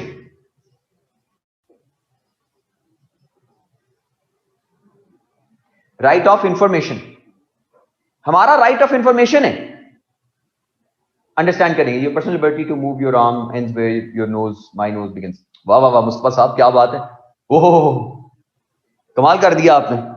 इतनी देर से तू सोच रहा था ना इस बात को लिखने के लिए, कितनी देर से तूने लिखी हुई थी, कॉपी पेस्ट करके तूने रखी हुई थी कि सर जैसे ही ये मामला है मैंने ऐसे करके टिक करना है और ये एंटर हो जाना। ये मतलब क्या होता है ना, इंसान वेट कर रहा होता है कि यार बस कुछ चीजें मेरे पास मौका आए और मैं ऐसे करके जनाब कमाल कर लूं, ठीक है। अच्छा, बात हम करें तो राइट टू इन्फॉर्मेशन के ऊपर, खैर वापस आए तो राइट ऑफ इंफॉर्मेशन के ऊपर हम आ रहे हैं। आर्टिकल 19A याद कीजिए, हमने जब वो पढ़ा था हमारे पास जो इलेक्शन कमीशन के लॉज के ऊपर हमने बात की थी, रिफॉर्म्स के ऊपर, हमने कहा था कि article 19A of the constitution of Pakistan exist करता है जो राइट टू इंफॉर्मेशन की बात करता है। राइट टू इंफॉर्मेशन का मतलब ये है कि every information that is public, every public information that basically affects you directly or indirectly, it is your right to know about that thing, or it is your right to be given information about that thing, right? Any public information that affects you directly or indirectly, it is your right to be given information about that जो है वो news. ये आपके पास right to information है। अगर कोई for example, late me give an example, आप पे कोई टैक्स लग जाता है, जो टैक्स आप पर लगाया गया है वो डायरेक्टली आपको इफेक्ट कर रहा है, तो it is your right to information कि आप जो है उस टैक्स के ऊपर जो है वो उसके बारे में आपको इंफॉर्मेशन दी जाए कि why the tax has been imposed on you at the end of the day. So this is your right of information, article 19A of the constitution of Pakistan. अब चलते हैं नेक्स्ट पॉइंट के ऊपर, आर्टिकल 20। अब ये कुछ एक दो आर्टिकल्स हैं जो बड़े इंपॉर्टेंट आर्टिकल्स हैं, इनको आपने समझना है और जहन में रखना है आपने। इंक्लूड मिलिट्री बजट डिटेल्स, जी, include military budget details, every public information, public, every public information, आपका राइट है कि आपको उसके बारे में इंफॉर्मेशन दी जाए, राइट। और मिलिट्री बजट के बारे में इंफॉर्मेशन सबके पास होती है। अगर हम वो डेटाबेस जरा खोल कर देखें ना जो हमारे पास बजट के अंदर आता है, मिलिट्री को आगे कितने पैसे जाएंगे, राइट, कितने पैसे उनके पास जा रहे हैं, सबको पता होता है। लेकिन उसके आगे, उससे आगे कैसे डिस्ट्रीब्यूट हो रहे हैं ये उनका स्टेट, उनका काम है, तो उसको आगे नहीं बताया जाता, वो उनका अपना काम है। यानी उनके पास पैसा 100 रुपए चला गया जी उनके पास, अब ये 100 रुपए में से आर्मर्ड कोड में कितना जाएगा, इसके अंदर से जनाब फ्लांग के अंदर डिफेंस में कितना जाएगा, इसके अंदर आपके पास इन्फेंट्री में कितना जाएगा, ये आगे उसका काम। तो वो उनका काम है, वो पब्लिक इंफॉर्मेशन नहीं है, वो फौज के पास पैसा चला गया। ये पब्लिक इंफॉर्मेशन ये है कि इनको हमने कितना पैसा दिया, ये आगे किसने कितना लगाया। भाई फॉर एग्जाम्पल आपको तनख्वाह मिलती है 1 लाख रुपया महीने की, राइट। अब 1 लाख रुपए महीने की तनख्वाह हो, ये पब्लिक इंफॉर्मेशन, आपको तनख्वाह मिल गई। अब आगे आप उसको 1000 रुपया जनाब किधर लगाएं, 2000 किधर लगाएं, 500 किधर लगाएं, 600 किधर लगाएं, ये आपका प्रॉफिट है। इतनी इंफॉर्मेशन जो है फिर वो आपके पास, वो फिर आपकी राइट टू प्राइवेसी के अंदर आ जाती है। सिचुएशन इस तरह की, फिर वो पब्लिक इंफॉर्मेशन ही रह जाती, वो इंडिविजुअल इंफॉर्मेशन होती है और वो आपकी जाती इंफॉर्मेशन होती है। तो पब्लिक जो इंफॉर्मेशन है कि इसके अंदर किसको कितना बजट दिया जा रहा है, वो पब्लिक इंफॉर्मेशन के अंदर आती है और ये आपका राइट है कि आपको उसके बारे में बताया जाए, पब्लिक इंफॉर्मेशन के बारे में। लेकिन वो पब्लिक इंफॉर्मेशन अगर आपसे छुपाई जाएगी तो आप आर्टिकल 19A वायलेट कर रहे हैं। वो आपका ये राइट है कि आपको पब्लिक इंफॉर्मेशन के बारे में बताया जाए, जितनी भी चीजें सारी के पास एग्जिस्ट करें। क्लियर हो गया जी। आर्टिकल 21, अच्छा सॉरी, आर्टिकल 20 को हम डील कर रहे थे। Freedom to profess religion and manage religious institutions. ये बड़ा इंपॉर्टेंट आर्टिकल है, इसको ज़हन में रखना है आपने, क्योंकि ये आर्टिकल्स जो हैं, ये कुछ ऐसे आर्टिकल्स हैं जो कि आपको ज़हन में रखने पड़ेंगे जब हम बात कर रहे होंगे बेसिकली टेंपल वाले इशू के ऊपर और बाकी इश्यूज के ऊपर बात करेंगे। Article 20, freedom to profess religion. Profess का मतलब क्या होता है, कुछ लोग समझते हैं प्रोफेस का मतलब होता है प्रैक्टिस करना, हाँ प्रैक्टिस करना भी आता है, लेकिन असल जो मतलब आता है लीगल टर्म्स में, प्रोफेस का मतलब होता है कि you have the right to show your inclination towards something. you have a right to show your inclination, your tilt towards something. वो आपके पास आ जाता है right to profess के अंदर, कि आपके पास profess उसके अंदर, preach नहीं है. Preach is not under profess. Profess में preach नहीं आता. Profess is that you can practice legal terms में, and profess is that you can show your inclination, you can show your tilt towards a specific जो situation है उसको profess करते हैं. तो freedom to profess religion, कि आपके पास राइट है कि आप अपना रिलीजन प्रैक्टिस कर सकते हो और आप अपने टिल्ट शो कर सकते हो अपने रिलीजन की तरफ. आप टिल्ट शो कर सकते हो, अपना इंक्लिनेशन शो कर सकते हो अपने रिलीजन की तरफ. फॉर एग्जांपल कि अगर कोई बंदा बहुत ज्यादा रिलीजियस है और वो ओपनली अपने रिलीजन को फॉलो कर रहा है, ये उसका राइट है कि राइट टू प्रोफेस रिलीजन, कि वो जितना मर्जी इसको रिलीजन को फॉलो करे, उसकी अपनी इंक्लिनेशन शो करे. ये राइट टू इंफॉर्मेशन के अंदर, राइट टू प्रोफेस रिलीजन में आता है आर्टिकल 20. ये याद रखिएगा जब हम प्रॉब्लम्स को डिस्कस करेंगे. एक बड़ा इंपॉर्टेंट आर्टिकल जो आपने याद रखना है वो आर्टिकल 21 है, जो कहता है safeguard from taxation, safeguard from taxation for purposes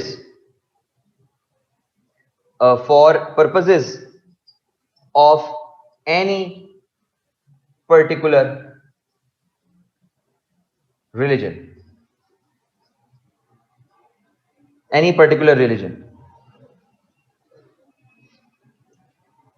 article 21 of the constitution, बड़ा इंपॉर्टेंट आर्टिकल है, इसको याद रखना है आपको.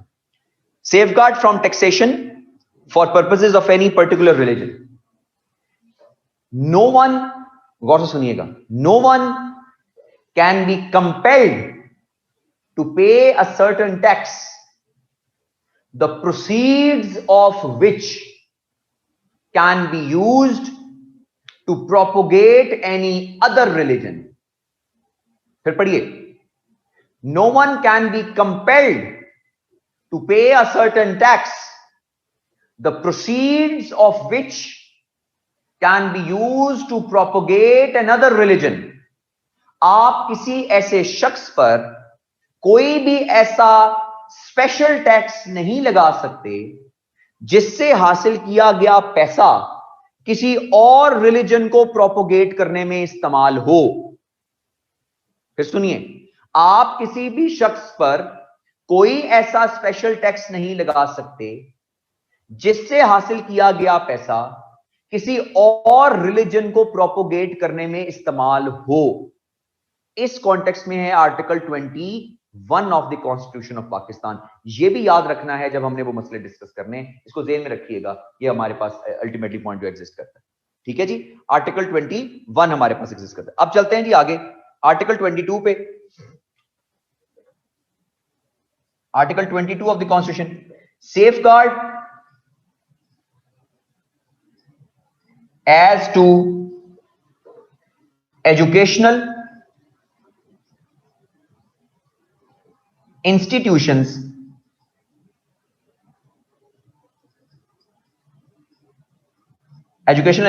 in respect of religion.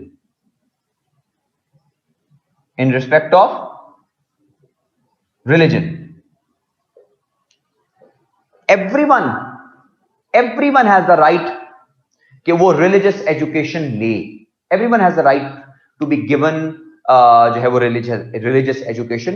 and number 2, everyone has a right कि जो उसके religious education, जो उसका religious institutions हैं, right, उनको खराब ना किया जाए, उनके religious institutes को जो है वो नुकसान ना पहुंचाया जाए. और ये स्टेट का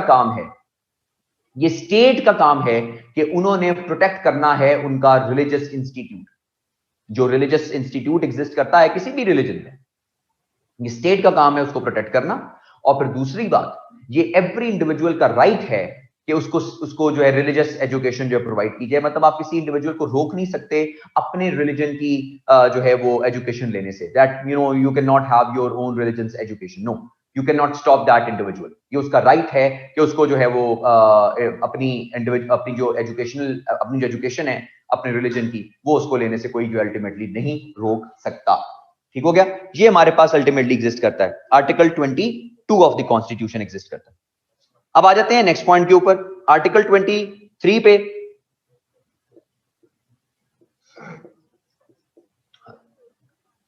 राइट टू प्रॉपर्टी,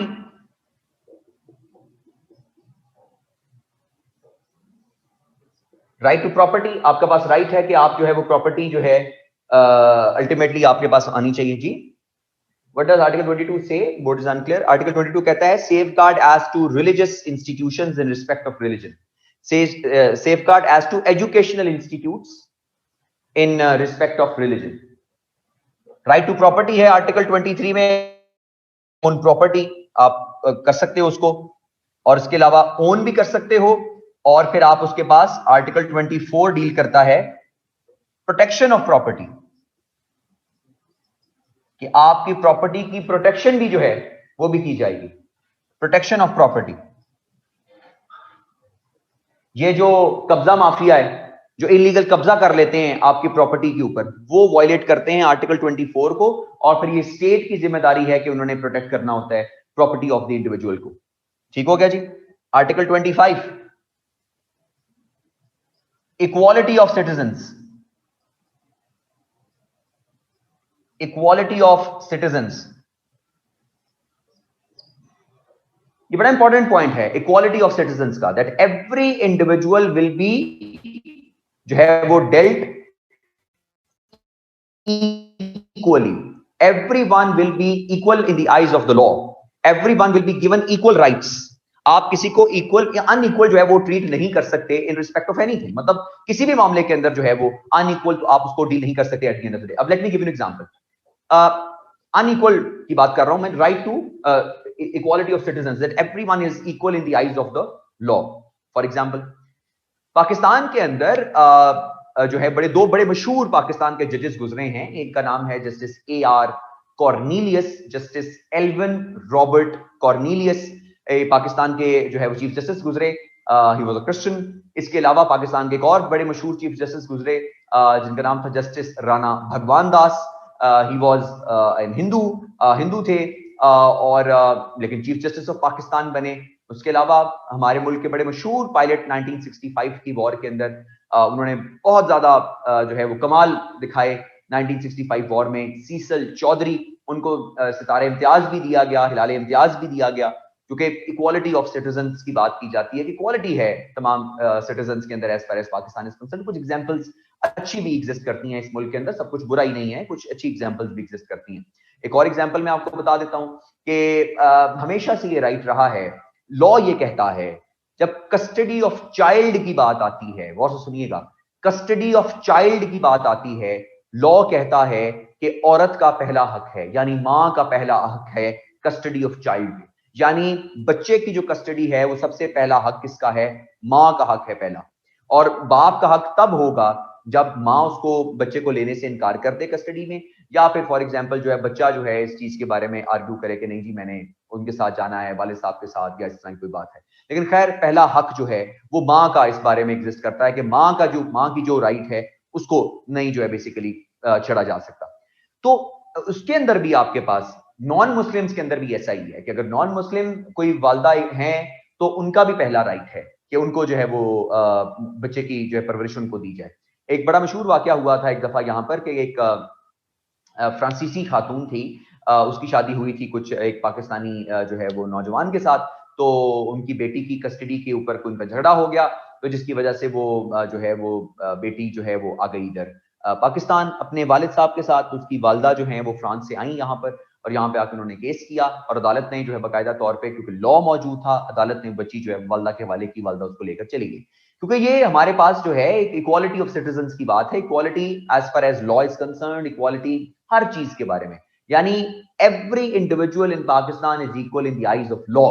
ये हिसाब है। इसके अंदर अभी 2-3 एग्जांपल्स अगर आपने लिखना चाहते हैं तो अभी 2-3 एग्जांपल्स भी लिख सकते हैं। इसके अंदर मैंने जस्टिस AR कॉर्नीलियस की एग्जांपल दी, जस्टिस राणा भगवान दास की एग्जांपल दी, जिसमें जस्टिस सीसल चौधरी उसमें जो है स्क्वाड लीडर सीसल चौधरी की एग्जांपल दी आपको मैंने।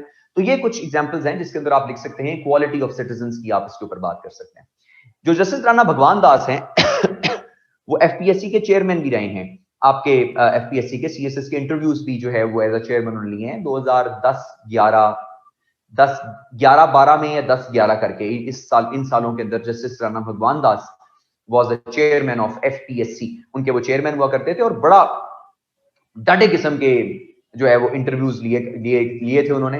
और मुझे आज तक याद है कि हमारे एक सीनियर थे, उन्होंने हमें एक सवाल बताया था कि जो है जस्टिस राणा भगवान दास ने सवाल पूछा था उनसे ड्यूरिंग द इंटरव्यू कि gentleman tell me about the articles of the constitution of Islamic republic of Pakistan which are unislamic. ये इंटरव्यू में पूछा था उन्होंने सवाल कि tell me about the articles of the constitution of Islamic republic of Pakistan which are unislamic. और क्यों ये सवाल पूछा था, इसकी रीजन मैं आपको बड़ी इंपॉर्टेंट बता देता हूं। Justice Rana Bhagwan Das was masters in Islamiyat. He was a Hindu. He was masters in Islamiyat, and he was an authority on Islamic Sharia law. He was an authority on Islamic Sharia law. इतना बड़ा नाम है वो पाकिस्तान की judicial history का कि आपके मुस्लिम जजेस भी जो हुआ करते थे वो जस्टिस राणा भगवान दास से शरिया लॉ के ऊपर जो है वो पूछा करते थे कि सर ये शरिया लॉ के बारे में आप बता दीजिए हमें। He was an authority on sharia law. और जब वो सवाल पूछ रहे हैं आपसे कि tell me about the articles of the constitution of Islamic republic of Pakistan which are unislamic, इसका मतलब है कि उनको पता है कि इस्लामिक लॉज कौन कौन से हैं और कौन से अनइस्लामिक लॉज जो हैं वो पाकिस्तान में एग्जिस्ट करते हैं। इसका जवाब भी फिर मैं आपको एंड पे दूंगा कि ये 2 लॉज हैं पाकिस्तान के, 2 आर्टिकल्स हैं कॉन्स्टिट्यूशन ऑफ पाकिस्तान में जो अनइस्लामिक हैं पाकिस्तान के अंदर। खैर वो बाद में बताएंगे, ये इसको जरा अभी मामले को इधर ही रोक दें, कुछ सस्पेंस भी होना चाहिए ना, ताकि सारी चीजें इकट्ठी थोड़ी ना बता देते। ये भी तो तरीकाकार होता है ना कि सारी चीजें इकट्ठी नहीं बतानी होती, कुछ चीजें जरा तसल्ली से, ताकि जो है ना वो सस्पेंस भी रहे ना। ये ना हो कि वो स्टूडेंट्स होते हैं सारी इंफॉर्मेशन लेके निकल जाते हैं कि चलो भाईजान इंफॉर्मेशन मिली अब निकलो, ठीक है। तो ये सारी की सारी चीजें करती है। अब खैर अगले पॉइंट्स के ऊपर चलते हैं। हमारे पास अगले पॉइंट्स कौन कौन से हैं? आर्टिकल 25 के बाद हमारे पास अगला पॉइंट, यार ये आप तस्वीर खींच लें, उनको मेरे ख्याल में सेंड कर दें, वो कह रहे हैं कि जल्दी जल्दी कर लें। बस आ रही है जी तस्वीर आपको?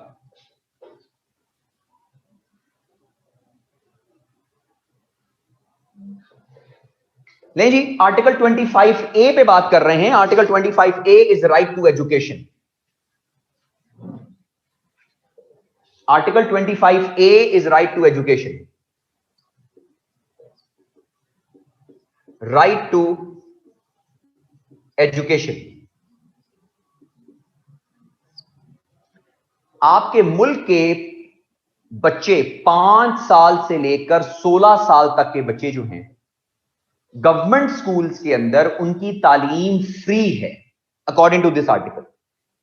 Article 25A says that the children of Pakistan from the age 5 to 16 will be provided free education in the government schools। जो गवर्नमेंट स्कूल्स हैं उनमें फ्री एजुकेशन जो है वो प्रोवाइड की जाएगी। ये आर्टिकल जो 25A of the constitution of Pakistan के अंदर लिखा हुआ है, from the age of 5 to 16 years of age shall be provided free and compulsory education, free and compulsory education to the citizens of Pakistan। इसके बाद आ जाइए आर्टिकल जो है वो 26, non discrimination, non-discrimination in respect of access to public places। non-discrimination in respect of access to public places कि आपके पास हर individual के पास जो पब्लिक प्लेसेस हैं, irrespective of their religion, irrespective of their जो है वो caste, irrespective of their creed, कुछ भी आपके पास चीज एग्जिस्ट करती हैं, आपको irrespective of that you have public access to that place. जो पब्लिक एक्सेस है, you have the access, you have the right to be given access, non discriminatory access to the जो आपके पास पब्लिक प्लेसेस जो आपके पास exist करती हैं, without your irrespective of your religion, irrespective of your जो आपके पास gender और ये सारी की सारी चीजें, जो पब्लिक प्लेसेस हैं आपके पास, वो आपको मिलनी चाहिए। Article 27 ji, safeguard against discrimination, safeguard against discrimination in services, safeguard against discrimination in services। ठीक है जी, ये आपके पास जो सर्विसेज हैं आपके पास फॉर एग्जांपल, या जो आपके पास मिलिट्री की बात कर लें, आपके पास डॉक्टर्स की बात कर लें, आपके पास पैरामेडिकल स्टाफ, या जो भी आपके पास चीजें एग्जिस्ट करती हैं, इसके अंदर इररिस्पेक्टिव ऑफ योर रिलीजन आपके पास नॉन डिस्क्रिमिनेटरी जो है आपके पास होगा उसमें राइट, उन सर्विसेज के अंदर कि आपको जनाब उसमें नौकरी मिलेगी, या जो भी आपने सर्विसेज आपने उसके अंदर आपने उसमें हिस्सा बनना है, you can be given the right कि आपको उसके अंदर irrespective of your religion, irrespective of your जो आपके पास जो जेंडर एग्जिस्ट करता है उसके ऊपर आपको जो है सर्विसेज प्रोवाइड की जाएंगी eight the end of the day. Article 28 ये बड़ा इंपॉर्टेंट आर्टिकल है, इसको याद भी कर लीजिएगा, बड़ा इंपॉर्टेंट आर्टिकल, आखिरी आर्टिकल है डील करने के लिए, और वो आर्टिकल है आपके पास article 28 of the constitution of Pakistan, जो डील करता है आपके पास preservation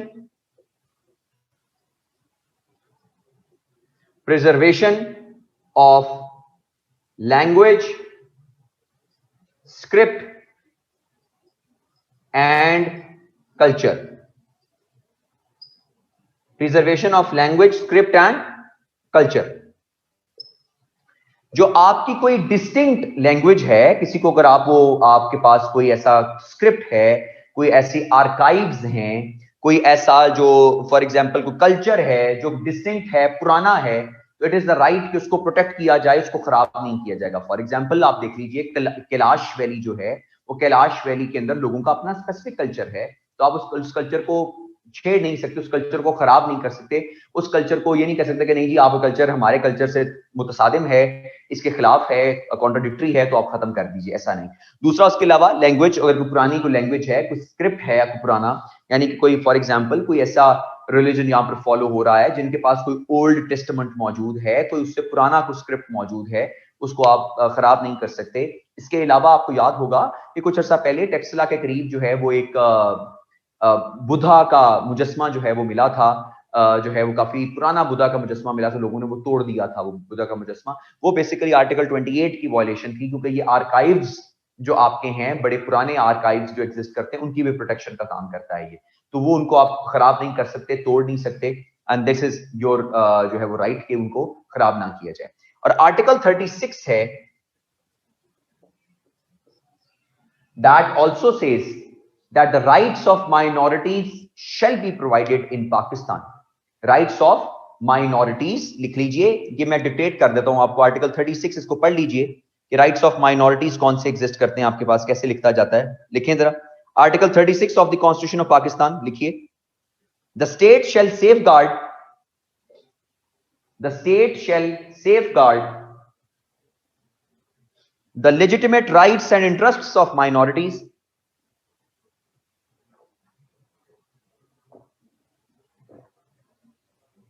the legitimate rights and interests of minorities, including their due representation in the federal and public provincial services, including their due representation in the federal and provincial services,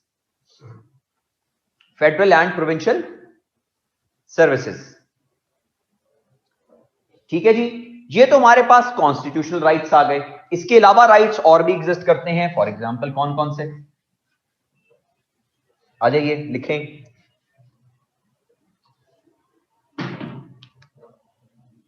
10 seats जो हैं वो आपके पास national assembly के अंदर मखसूस हैं, 10 seats national assembly के अंदर मखसूस हैं जी आपकी, 4 सीट्स सेनेट में हैं जी, 10 सीट्स नेशनल असेंबली में हैं, 4 सीट्स सेनेट में हैं। इसके अलावा armed forces, doctors, FPSC and PPSC, specific quota for minorities. Armed forces के अंदर आपके पास, या डॉक्टर्स के जो आपके पास सॉरी आर्म्ड फोर्सेस में डॉक्टर्स के प्रोफेशंस के अंदर आपके पास जितने पैरामेडिकल स्टाफ, ये जितने भी आपके पास ये इदारे एग्जिस्ट करते हैं, इसके अंदर आपके पास स्पेसिफिक कोटाज एग्जिस्ट करते हैं। फॉर एग्जांपल मिलिट्री में स्पेसिफिक कोटा एग्जिस्ट करता है, आपके पास इवन के एयरफोर्स में स्पेसिफिक कोटा एग्जिस्ट करता है, नेवी में स्पेसिफिक कोटा एग्जिस्ट करता है, आपके पास रेंजर्स में एग्जिस्ट करता है, नेवीज में एग्जिस्ट करता है, जितने भी आपके पास ये चीजें हैं, पुलिस में एग्जिस्ट करता है आपके पास specific quota for minorities. Doctors के लिए आपके पास सीट्स जो है वो मौजूद हैं स्पेसिफिक आपके पास। पीपीएससी के लिए आपके पास जितनी भी जॉब्स आती हैं, एफपीएससी की जॉब, सीएसएस की, पीएमएस की, ये सारी की सारी जॉब्स के लिए आपके पास स्पेसिफिक कोटा जो है माइनॉरिटीज के लिए ये मखसूस है। इसको स्पेसिफिक कोटा जो है स्पेसिफिकली दिया जाता है माइनॉरिटीज को। क्लियर हो गया जी? ये हमारे पास कुछ राइट्स एग्जिस्ट करते हैं, सीएसएस पीएमएस कोटा का ये सारा हिसाब किताब एग्जिस्ट करते हैं। इसके अलावा जी अब मैं आपको बताने लगा हूं 3 वो राइट्स जो कि सिर्फ और सिर्फ पाकिस्तान के अंदर एग्जिस्ट करते हैं और वो किसी और जगह के ऊपर वो 3 राइट्स एग्जिस्ट नहीं करते इकट्ठे किसी और मुल्क में। No other country in the world has these 3 specific rights together present in their country. Number 1, Hindu Marriage Act 2017. Number 2, Sikh Marriage Act 2017। 2 है जी, एक आपके पास हिंदू मैरिज एक्ट है और दूसरा आपके पास सिख मैरिज एक्ट है 2017 का, जिसको जो है वो बेसिकली जो है वो आनंद कराज एक्ट भी कहा जाता है। सिख मैरिज एक्ट भी कहा जाता है, आनंद कराज मैरिज एक्ट भी कहा जाता है। लिख लीजिए नाम इसका, Anand Karaj act, Sikh marriage act and Anand Karaj marriage act. ये एक ही आपके पास नाम है, सिख मैरिज एक्ट कह लीजिए या आनंद कराज एक्ट जो कह लीजिए, और हिंदू मैरिज एक्ट आपके पास एग्जिस्ट करता है। पाकिस्तान दुनिया का वाहिद मुल्क है जिसके अंदर separate Hindu marriage act exist करता है और सेपरेट जो आपके पास सिख मैरिज एक्ट एग्जिस्ट करता है। यानी कि जो हिंदू हैं वो अपनी जो शादियां हैं उसकी जो रजिस्ट्रेशन है वो अपने स्पेसिफिक लॉ के मुताबिक करवा सकते हैं और सिख आपके मुल्क में स्पेसिफिक लॉ के मुताबिक करवा सकते हैं। क्रिश्चियंस के लिए, बाकियों के लिए अलग मौजूद है, ऑलरेडी एग्जिस्ट करते, लेकिन पहले पाकिस्तान के अंदर ऐसा एग्जिस्ट नहीं करता था कि हिंदू मैरिज एक्ट और सिख मैरिज एक्ट सेपरेट नहीं था। कैसा होता था, for example let me give an example, कि इन्होंने अपनी शादियां रजिस्टर करवानी होती थी तो वो मुस्लिम मैरिज एक्ट के जरिए या किसी और मैरिज एक्ट के जरिए रजिस्टर होती थी।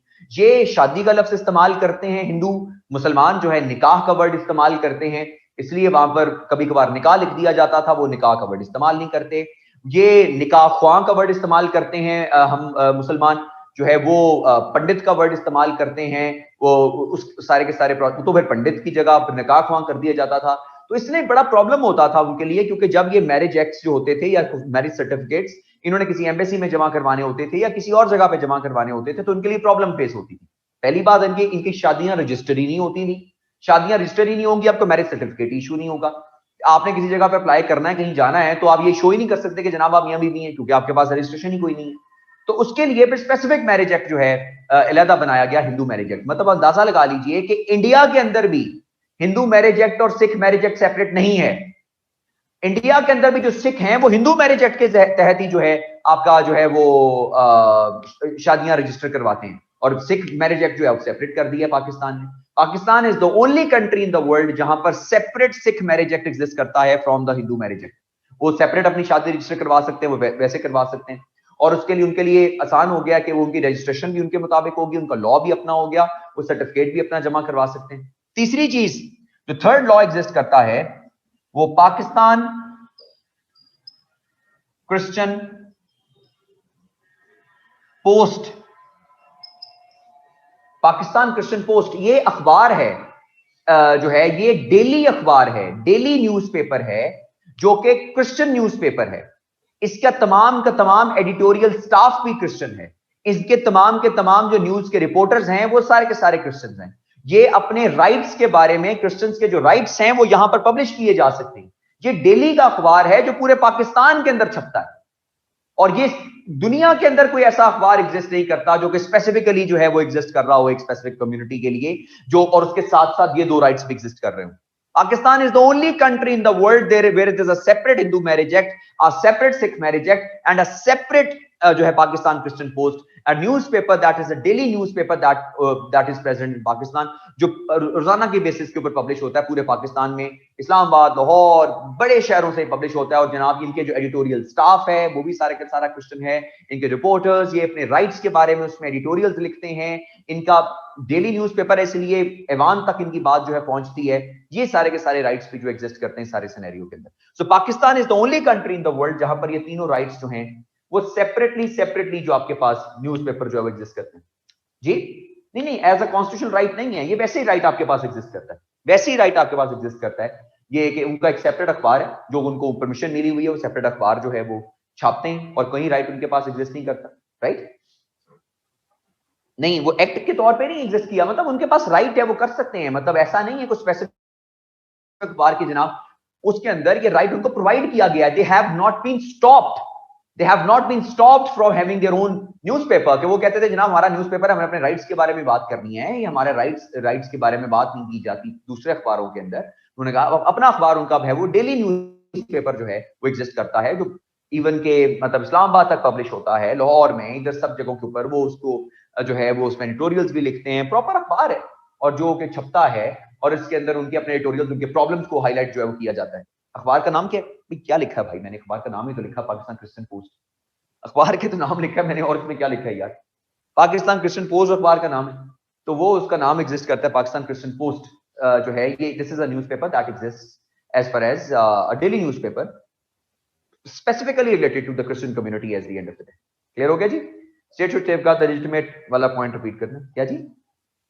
कौन सा जी? State should safeguard the legitimate, वो आर्टिकल 36 है, लिखें state should safeguard the legitimate rights and interests of minorities, rights and interests of minorities including their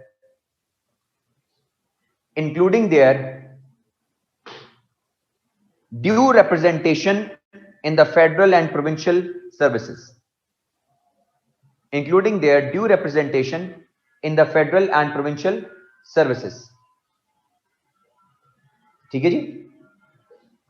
ये हमारे पास कुछ चीजें एग्जिस्ट करती हैं सारी की सारी as far as the rights of minorities are concern. ये कुछ राइट्स एग्जिस्ट करते हैं माइनॉरिटीज के, इनके सॉल्यूशंस हमारे पास क्या हैं वो इंशाल्लाह कल की क्लास में डिस्कस करेंगे, स्टार्ट करेंगे उसको। लेकिन वो दो पॉइंट्स भी मैं आपको बता देता हूं क्योंकि क्लास का टाइम जो है वो खत्म हो गया। दो पॉइंट्स आपको बता देता हूं, लिखवा देता हूं, उसके अंदर जो प्रॉब्लम्स हैं माइनॉरिटीज की उनको भी इंशाल्लाह डिस्कस करेंगे। ये राइट्स हमने पहले डिस्कस कर लिए हैं और हम माइनॉरिटीज की प्रॉब्लम्स को भी डिस्कस करेंगे और साथ साथ सोल्यूशंस को भी।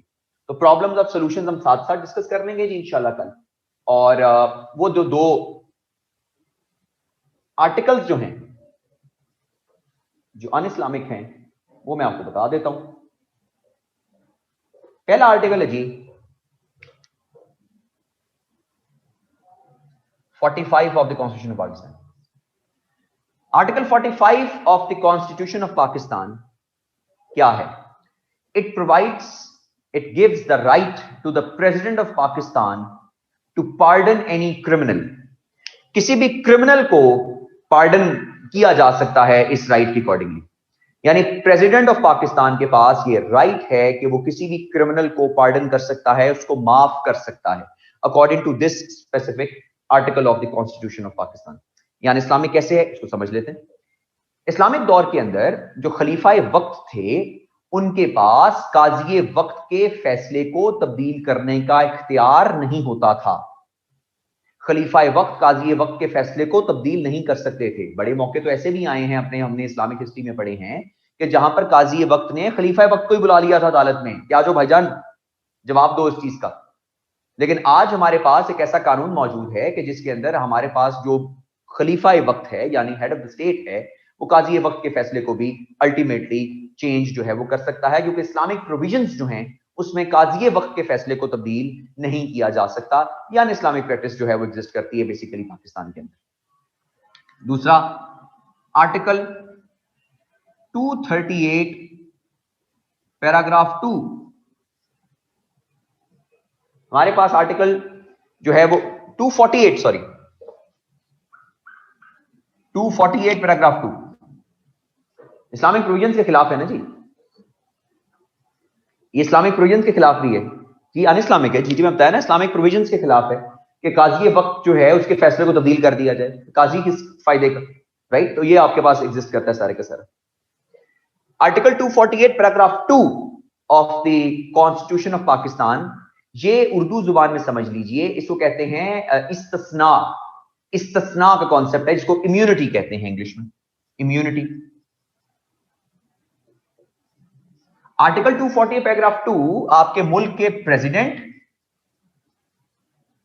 और गवर्नर्स ऑफ द प्रोविंसेस को इम्यूनिटी देता है कि till the time they remain in office, till the time they remain in office, यानी till the time they remain as president और till the time they remain as governors, इनके ऊपर कोई भी क्रिमिनल प्रोसीडिंग्स नहीं हो सकती, कोई भी क्रिमिनल प्रोसीडिंग्स नहीं हो सकती on the president and on the governor. Governor और प्रेसिडेंट के ऊपर कोई भी क्रिमिनल प्रोसीडिंग्स जो है वो नहीं हो सकती till the time they remain in office. जब ऑफिस में रहेंगे, जितना टाइम ऑफिस में रहेंगे, जितना टाइम वो प्रेसिडेंट रहेंगे, जितना टाइम वो गवर्नर रहेंगे अपने सूबों के, उनके ऊपर क्रिमिनल प्रोसीडिंग्स नहीं हो सकती, इम्यूनिटी है। ये बड़ा मशहूर वाकया है कि जब ये जो है हमारे जनरल परवेज मुशर्रफ साहब जो हमारे डिक्टेटर थे हमारे मुल्क के, उनको अदालत ने कॉल किया था और उन्होंने कहा था कि जी मेरे पास आर्टिकल 248 पैराग्राफ 2 जो है वो अकॉर्डिंगली में इम्यूनिटी है। खैर सारा कुछ वो अदालत में बुला लिया गया, अदालत में वो गए, अदालत में पेश हुए, तो अदालत में जाके जो है वो जज साहब ने कहा उनको कि जी आप तो कहते हैं कि जनाब आपको इम्यूनिटी है। हजरत उमर भी पेश हुए थे अदालत के अंदर, उनको भी बुला लिया गया था अदालत के अंदर, तो बड़ा मशहूर जवाब दिया था जनरल परवेज मुशर्रफ ने कि जी बात ये है कि मेरे पास 248 पैराग्राफ 2 है, उनके पास नहीं था, इसलिए वो अदालत में पेश हो गए, मेरे पास ये है इसलिए मैं अदालत में पेश नहीं होऊंगा, मेरे पास इम्यूनिटी है। तो खैर ये हमारे पास प्रेसिडेंट और गवर्नर्स के पास आपके पास एक पावर एग्जिस्ट करती है जो हमारे पास 240 पैराग्राफ 2, ये equality of citizens, right, equality and जो आपके पास जो है राइट टू जस्टिस जो आपके पास बेसिकली एग्जिस्ट करता है सिस्टम के अंदर, क्योंकि आपका जो इस्लामिक पॉलिटिकल जो जुडिशियल सिस्टम है वो इक्वालिटी की बात करता है और वो कहता है कि नहीं जी इक्वल होंगे सारे के सारे, irrespective of your post, irrespective of your position, you are not above the law, आप लॉ से ऊपर नहीं है, लॉ के नीचे ही हैं। लेकिन यहां पर हमारे पास प्रेसिडेंट और गवर्नर्स जो हैं ये हमारे पास एग्जिस्ट करते हैं एज जो है वो above the law for example कह सकते हैं हम। So these are the two articles, article 240 paragraph 2 और ये एग्जिस्ट करते हैं। खैर मैं दो चीजें जो हैं आप लोगों को आज भिजवाऊंगा आप लोगों के लिए ऐसे, ठीक है, दो चीजें आपको मैं बताऊंगा, गौर से सुन लीजिएगा। अभी आपको मैं मैडम को वो भिजवा दूंगा, वो चीजें दो आप वो आपको फॉरवर्ड कर देंगी। एक तो बड़ा इंपॉर्टेंट आजकल मसला चल रहा है कि ये असल में ये नागोर्नो काराबाख का डिस्प्यूट है क्या आर्मीनिया और अजरबैजान के दरमियान। तो what is the dispute between these two countries, तो उसके ऊपर जो है कुछ चीज लिखी हुई है, तो वो मैं आपको भेजूंगा, तो वो आप पढ़ लीजिएगा। उसमें से कुछ चीजें मैंने उसमें लिखी हैं ताकि तरह स्टूडेंट्स को समझ आ जाए। सादी जुबान है, इतनी ज्यादा मुश्किल जुबान नहीं है, तो आपको समझ आ जाएगी कि वो असल डिस्प्यूट है क्या between Pakistan between sorry Armenia और अजरबैजान। नागोर्नो काराबाख का डिस्प्यूट है जी ये, और हम ऑब्वियसली इसराइल के साथ साथ हम आर्मीनिया को भी रिकॉग्नाइज नहीं करते।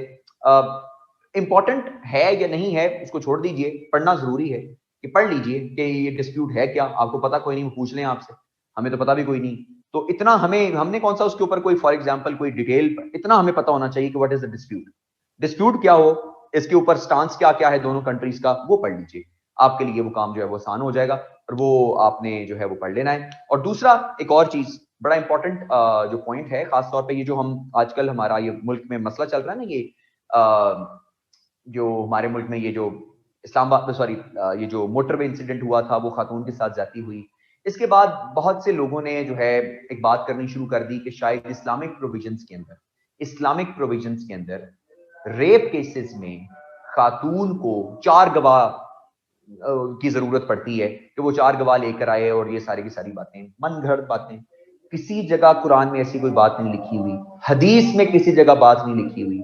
ये जितना मैंने पढ़ा हदीस को, जितना मैंने पढ़ा कुरान को, किसी जगह पर बात नहीं लिखी हुई। अगर एक मर्द किसी चास्ट खातून पर किसी एक जो है वो खातून पर इल्जाम लगाता है कि ये खातून अडल्ट्री में इन्वॉल्व थी, ये उस मर्द ने 4 गवाह लेकर जाने होते हैं साबित करने के लिए कि ये औरत जो है ये अडल्ट्री के अंदर इन्वॉल्व थी। औरत ने 4 गवाह नहीं लेकर आने होते कि जनाब वो जी ये हो गया मेरे साथ, वो हो गया। ऐसी अजीब अजीब मन घड़त सी बातें जो हैं हमारे सिस्टम के अंदर इन्वॉल्व हैं कि जिसके अंदर जनाब हमें चीजों के बारे में इंफॉर्मेशन नहीं है। दूसरी एक और बात, कुरान उठाकर देख लीजिए, आप हदीस उठाकर देख लीजिए और मुझे बता दीजिए कहां पर लिखा हुआ है कि इस्लामिक प्रोविजंस के अंदर औरत की गवाही हाफ है। मुझे बता दीजिए कहां लिखा हुआ औरत की गवाही हाफ है। सिर्फ एक कंडीशन है, सूरह बकरा के अंदर लिखा हुआ है, वो भी सिर्फ और सिर्फ वो फाइनेंशियल मैटर्स के ऊपर बात की गई है। और फाइनेंशियल मैटर्स की जो बात की गई है वो क्यों की गई है उसकी लॉजिक भी इंशाल्लाह हम डिस्कस कर लेंगे। वो एक मसला है कि सिर्फ फाइनेंशियल मैटर्स अगर हो तो वहां पर औरत के 2 औरत को गवाह कर लिया जाए, ये लिखा हुआ, 2 औरतों को गवाह कर लो, ये लिखा हुआ है। किसी जगह पे इस्लामिक प्रोविजंस में नहीं लिखा हुआ कि औरत की गवाही हाफ है। और भाई इस्लामिक प्रोविजंस में तो आपके पास जो है वो सर्कमस्टांशियल एविडेंस के ऊपर फैसले हुए हैं, सर्कमस्टांशियल एविडेंस पे, कि सर्कमस्टांसेस के ऊपर एविडेंस पे फैसला हो गया हुआ है। औरत की गवाही, औरत, यहां भी इस्लामिक प्रोविजंस में लिखा गया है कि अगर अदालत में खड़े होकर एक मर्द एक औरत पर इल्जाम लगाता है कि इसने अडल्ट्री की है, वो 4 गवाह भी ले आए अपने साथ साबित करने के लिए कि औरत ने ये किया है, और औरत अदालत में खड़े होकर ऑन ओथ कह दे कि मैंने ये नहीं किया, औरत की गवाही को ऊपर तस्लीम किया जाए। यार कैसी बातें हैं। मुझे यकीन करें चीजों के बारे में कभी कभार समझ नहीं आती कि ऐसी ऐसी बातें हमारे सिस्टम के अंदर फैली हुई हैं, क्योंकि हमने खुद पढ़ा ही नहीं, कभी कुरान को खोल के ही नहीं देखा कि भाई कुरान को तो खोल के देखें कि उसमें कहां लिखा हुआ है कि सारी की सारी चीजें। और ये चीज भी आपको, मैं एक आर्टिकल मैंने इसके ऊपर लिखा है कि do women need 4 witnesses to justify the rape cases in Islam, वो भी मैं आपको आर्टिकल भेजूंगा, वो भी आप पढ़ लीजिएगा, आपको अंदाजा हो जाएगा कि ये चीजें जो हैं वो किस तरह की ऐसी चीजें एग्जिस्ट कर रही हैं हमारे सिस्टम के अंदर, तो उसके बारे में हमारे लोग बात नहीं करते। हमारे बारे में ऐसी ऐसी बातें सिस्टम के अंदर फैली हुई हैं, the people are not understanding the entire idea. मतलब एक वो दीन जो औरत को सबसे ज्यादा राइट्स प्रोवाइड कर रहा है, वो इनहेरिटेंस में से राइट्स प्रोवाइड करता है, वो हर जगह पे राइट प्रोवाइड करता है, वो कह रहा होगा कि जनाब हाँ ऐसा करो कि तुम 4 गवाह ले आओ, ये सारे के सारे मसले, खुदा का खौफ करें। ये आपके पास अंडरस्टैंडिंग करने वाली चीजें, हम खुद नहीं पढ़ते चीजों को अंडरस्टैंड करते, तो ये हमारे पास चीजें एग्जिस्ट करती हैं। तो इसके अंदर मैं आपको वो चीजें प्रोवाइड करूंगा, तो वो मैं आपको पढ़ लीजिएगा उनको, उसको अंडरस्टैंड कर लीजिएगा जी।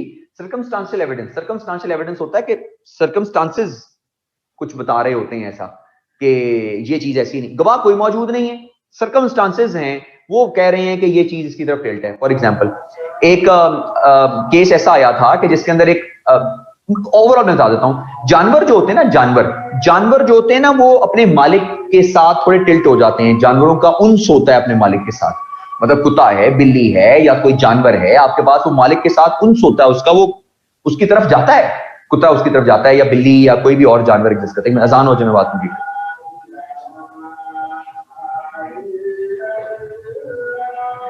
एविडेंस जो है बेसिकली क्या कि मैंने आपको बताया, आखिरी बस बात कंप्लीट करें क्योंकि अजान होगी जुमे का टाइम भी।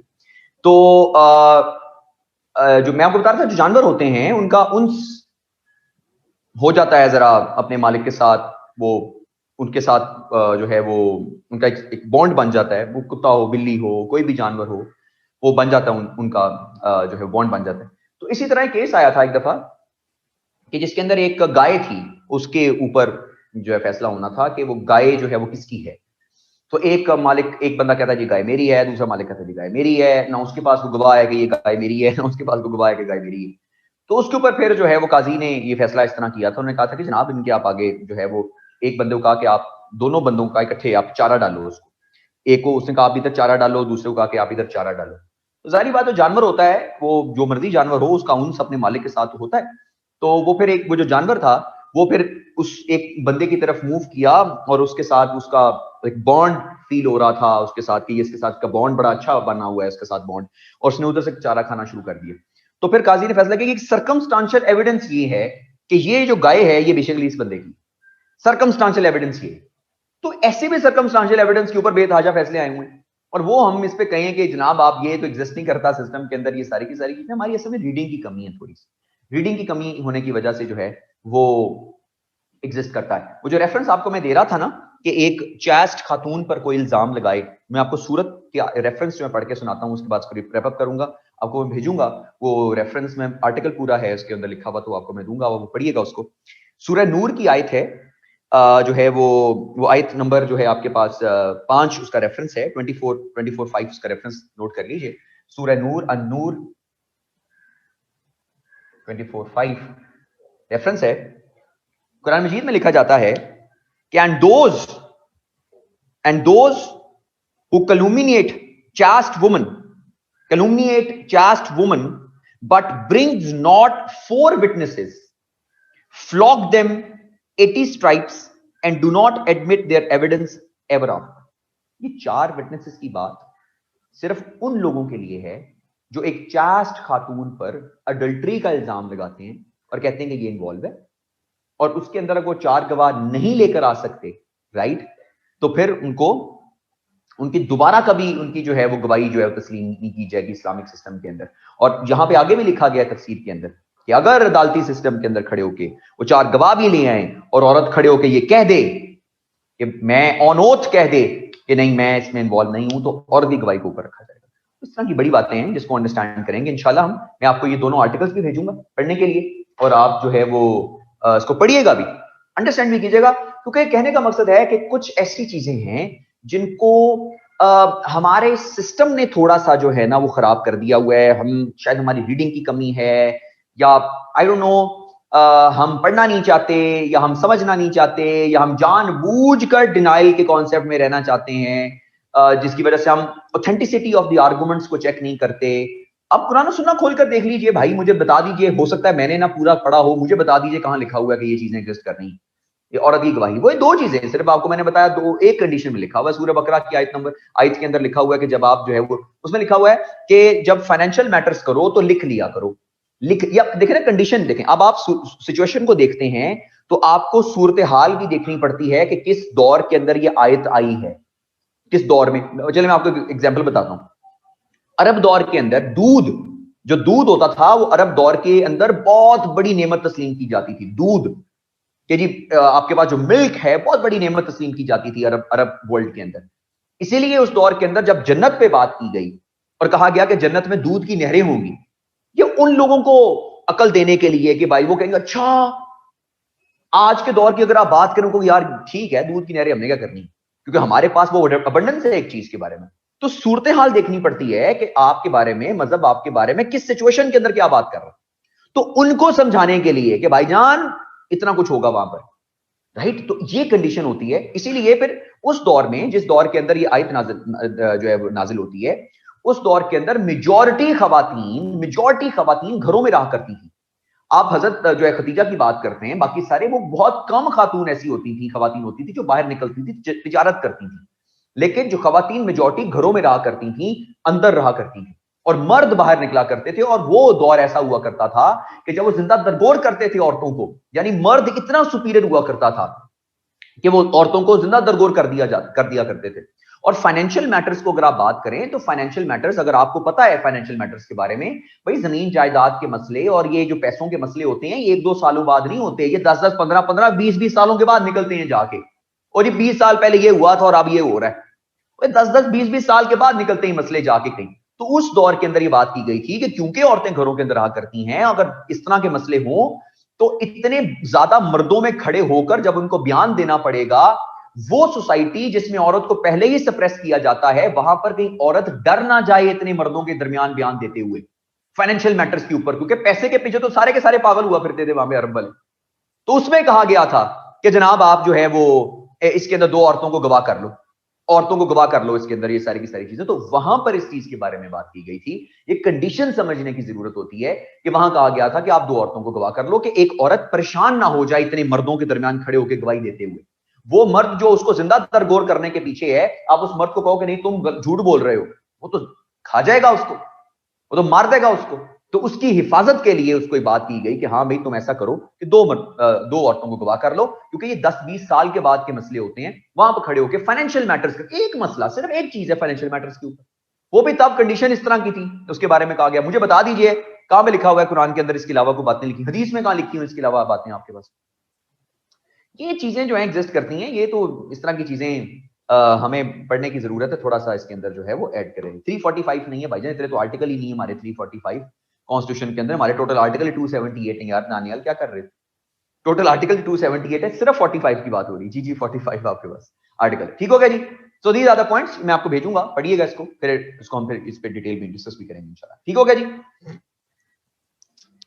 ओके जी, इंशाल्लाह मुलाकात होती है जी इंशाल्लाह नेक्स्ट क्लास के अंदर। अपना ख्याल रखें, स्टे होम स्टे